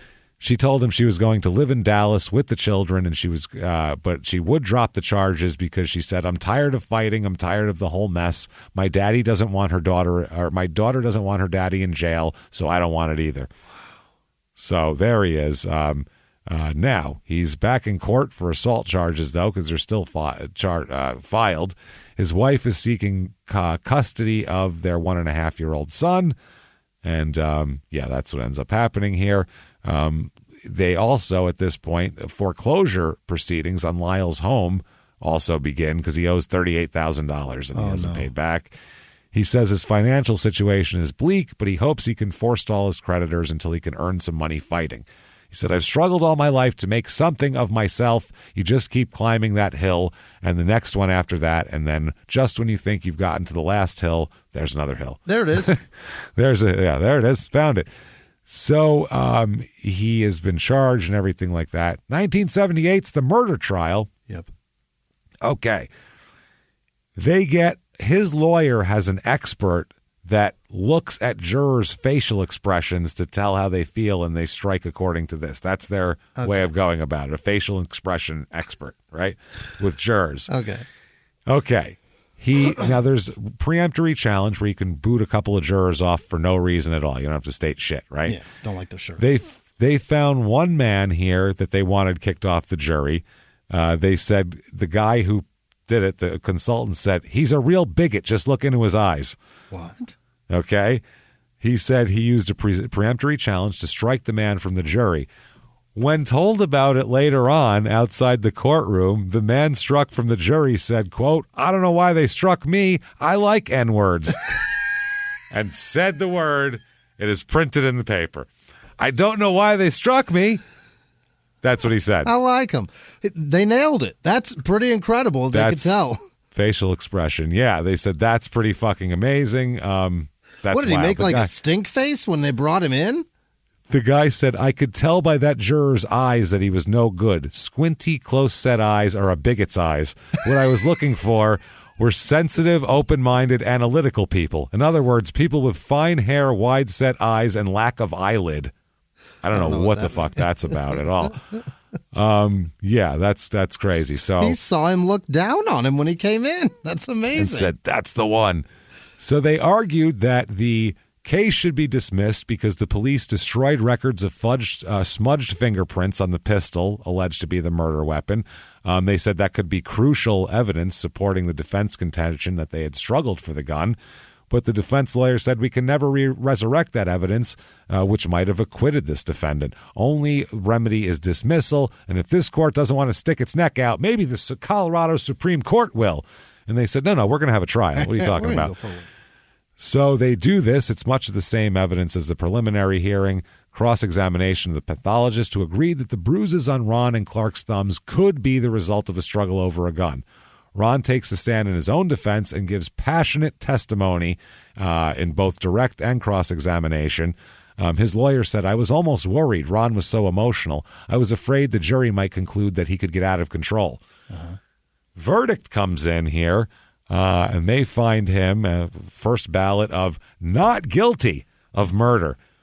They find it self-defense based on Vernon Clark's record and the way they presented it, and these... It was a little too murky, they thought. Yeah. Wishy-washy. He says, "I worked all year to get my mental condition for the trial, and I'm tapering from that now. Then I can start working on the physical condition." Okay, so he's got to get his life back together. March 8th, 1978, his wife's charges are dismissed, too. Oh. So he's having a fucking ball here right now. This was first and third degree assault charges against him were dismissed. These are all things that could have put him back in prison very easily. Mm-hmm. So there's that. Now, I mean, Jesus Christ, I feel bad for, he's got this kid that he hasn't seen. This is... His life has really become a quandary of it's a mess, man. How is this not a movie? How is this somebody's actual life? I don't know. It's a few people's actual lives because I feel sorry for all these people, Jimmy, but not nearly as sorry as I feel for Ron Lyle, Director of Sales at RBI Bearing. Ron Lyle, Senior Quality Assurance Analyst. Ron Lyle, IT Help Technician in Nova Scotia. Yeah. By the way, the one guy's in Williamsport, Ohio, the one Ron Lyle. He's a bald white dude. It's funny as shit. Ron Lyle, consulting clinical psychologist. Okay. Oh, my. And finally, Ron Lyle, field manager, business development and optimization at Enerfin Resources Company in Tecumseh, Oklahoma. So there you go. He comes back here. He fights. He beats a guy named Fili Moala. He has a split decision win over Scott Ledoux. Remember Scott Ledoux? Yeah. He's the wrestling referee who was in the Wrestle Rock Rumble song. Yes. He wants to beat up Larry Zbyszko. That's him. Wow. He also fought Muhammad Ali and Ron Lyle. So unbelievable. Split decision win over him. He fights at the Celebrity Theater in Phoenix in 1979. Who did he fight there? Fucking ring turning. Yeah. That's weird. Bullet Lynn Ball. And he loses in the second round, TKO. Shit. The guy was 10-4. No one expected it. 1980, he beats a guy named Al Newman, which just makes me think of Alfred E. Newman, which makes me think of Mad Magazine. TKO in the 10th. He's 38-6-1 at this point. He fights George O'Mara, 11-2, knocks him out in the 10th. He fights then Gentleman Jerry Cooney. Remember Jerry Cooney? Yeah. They called him the Great White Hope. And there you go. That's what it is. He was the Great White, get his ass knocked out by anybody half decent. Anybody that comes around. He was 23-0 coming in, though, and he knocks Ron out in the first round. Really? Yep. 82, he sues his management company for $500,000. Says they're stealing from him? Says they must be stealing from him. This is the same day that Leon Spink sues Don King, which is pretty funny. Yeah. February 20th, 1986, he hasn't fought in 5 years now. Yeah. 6 years. He took a job as a security guard in Las Vegas. Oh, no. That's what he was doing in the ensuing few years. So now he's retired for a few years. 86, he has a gym, I guess, here. There's a boxing club where he works as a trainer. It is Ron Lyle's ringside, but he doesn't own it. What? Somebody else owns it. He's the trainer, and they use his name, so people will come in there. Yeah. He is accused of beating up the woman owner of the place. Oh, boy. Yeah. Do they have a reason, or just he just? Well, apparently there was some sort of he wants more money out of this fracas. I guess so. What he did was he beat her up allegedly. Then he beat up a guy that was there, and then when the cops came, he shoved a cop as well. You can't do that. So not having a good day. They fired him from the gym after the incident, and he's free on a $150 bond. So there's that. I guess the gym owner, Brenda Ferguson, he allegedly struck her several times, resulting in bruising, a head injury, and a black eye. Yeah. He just whooped this lady's ass is what he did. A woman. 6'3", 230, whooped her ass. So he's facing charges for that, obviously. July 2nd, 1986, this is his trial, and he is acquitted of assault somehow. Oh, my God. He's accused. It's fun. He's accused of interfering with a police officer, assault, all this shit. With the assault on Charlotte Nutt, one of two women he had a dispute with during a business meeting. He had a business meeting turned violent. He's more Teflon than the Dawn. They can't get him. What the fuck is this? Nothing sticks. Wow. And the one lady watched him beat the other one up, and he still got off on it somehow. How the fuck did he get off on that? Self-defense? I don't know. She's tough. Let's let him explain the situation and see what he's got to say about it. What do you say? Let's do a little in their own words here. Okay. I think it's time. Let's do in their own words. Quote, "Life is a river of no return for me. It is sink or swim forever. I've been up that river to the very end, and anyone who goes back after that didn't take the time to look around the first time. It's hard up that river, real hard." What the fuck are you talking about? That is Shit Creek without a paddle, sir. He's been hit in the head a lot, is what that says to me. In 1989, he's in an episode of Unsolved Mysteries where he plays Sonny Liston. Oh, he's doing the reenactment? Yeah, he's a reenactment of being Sonny Liston. 1994, remember George Foreman coming back doing his big thing? Inspired by George Foreman, he's making a comeback at 52 years old. Great. He said, "I would love to fight him again," meaning Foreman. "My skills haven't slipped that much. I'm in good shape. I fought at 220 pounds. I'm 235 now." So he fights again in April of 95. the Peels Palace in Erlanger, Kentucky. Oh, boy. Versus Bruce Johnson, a 9-29 fighter. Knocks him out in the 4th round. Wow. Then he fights them, a month later? He fights again at Peels. Tim Pollard knocks him out in the 2nd round. Next up, he fights the biggest loser in the history of sports. June 9th, 1995, Ed Strickland, who's 0-20 coming into the fight. How do you? He finishes his career at 0-32, Jimmy. Just sell the propane and move along, Mr. Strickland. 0-32. I'm going to go get the shit beat out of me tonight. Wish me luck, honey. Hopefully my brain isn't damaged too much. I might be back. How much does he hate his life? God damn it. Knocks him out in the 2nd round. Then he fights Dave Slaughter, who's another guy who fucking 5-17, garbage fighter. Knocks him out. So he's 43-7-1, but he can't get a fight with George Foreman because he's actually fighting like Evander Holyfield and people, and he's like an old man who's fighting in front of nobody. So he's working as a security guard again in Vegas, and he's training fighters on the side and all of this sort of shit. And he starts training a bunch of kids. At some point, he had between 60 and 80 kids in the gym that he was fighting. It's the guy he talked to him is the city coordinator for the Salvation Army and the son of Bob Cox, a friend of Bill Daniels. That's how it happened. So he ends up training like between 60 and 80 kids. And the guy who runs it said he's amazing with them. He's got a great spirit. He realizes where he comes from. If not for boxing, he often says he'd still be in jail or out on the streets. So, he ends up doing this. He's doing all sorts of shit with the kids. He said, I have my faculties. I can talk. I can put sentences together. I can remember. That's a blessing. Not too brain damaged. Low bar. 2009, he appears in the documentary Facing Ali, which was a good documentary. 2010, he retires from training boxers. He's done. 70 years old at this point. So he's retiring. November 26, 2011, he's having stomach ailments, and he dies. Drops dead. Oh, my stomach God. ailments. This is why this is my worst nightmare. I have the worst stomach on earth, and I swear to God, I'm just going to drop dead one day. He's 70, though. We don't know what was going on in there. There could have been a lot of other issues that we don't know about. 43, man. I'm so close. You're not 43. 41. You're right. You're 41. How do I know how old you are and you don't? I don't know. That is 30 literally years literally the third time I have done that. Not know how old you said are? Said that I'm 43. That's amazing.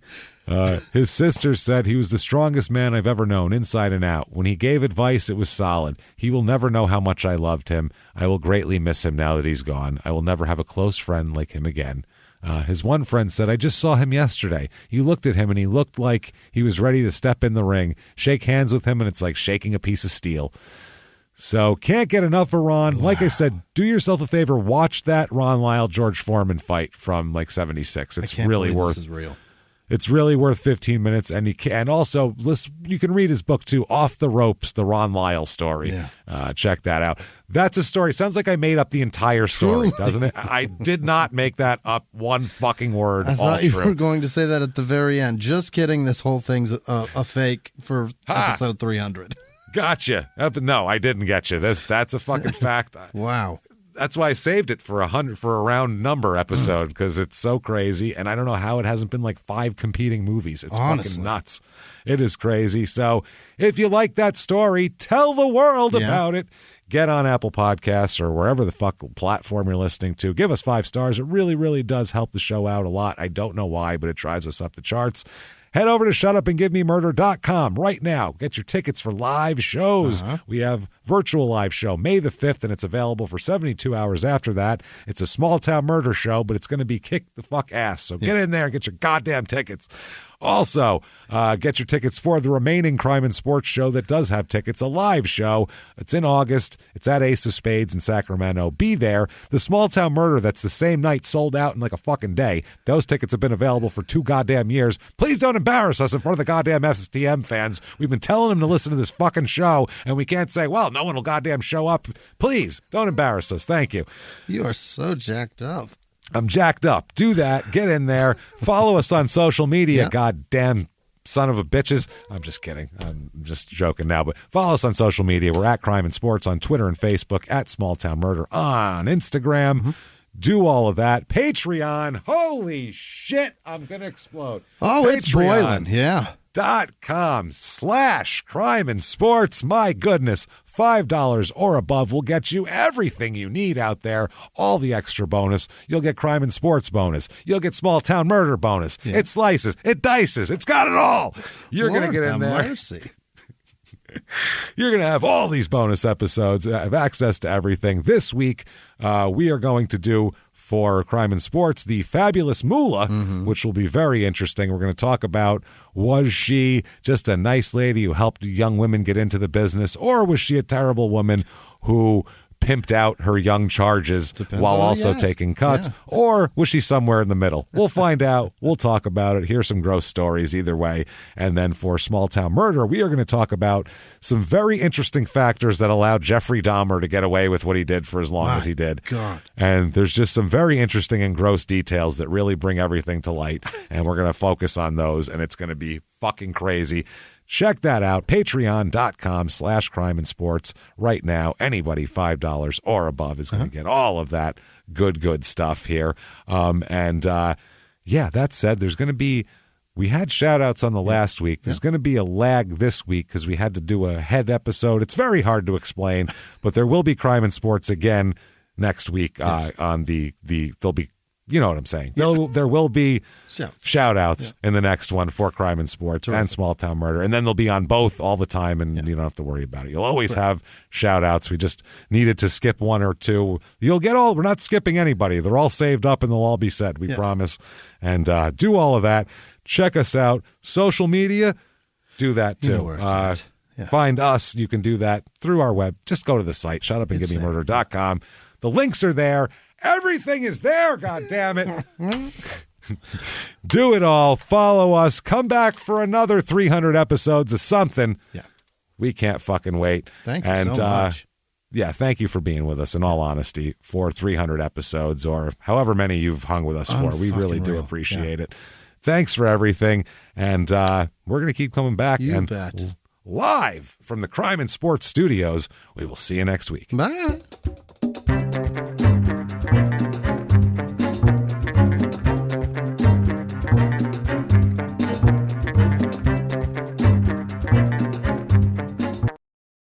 If you like Crime and Sports, you can listen early and ad-free now by joining Wondery Plus in the Wondery app or on Apple Podcasts. Prime members can listen early and ad-free on Amazon Music. Before you go, tell us about yourself by filling out a short survey at Wondery.com/survey.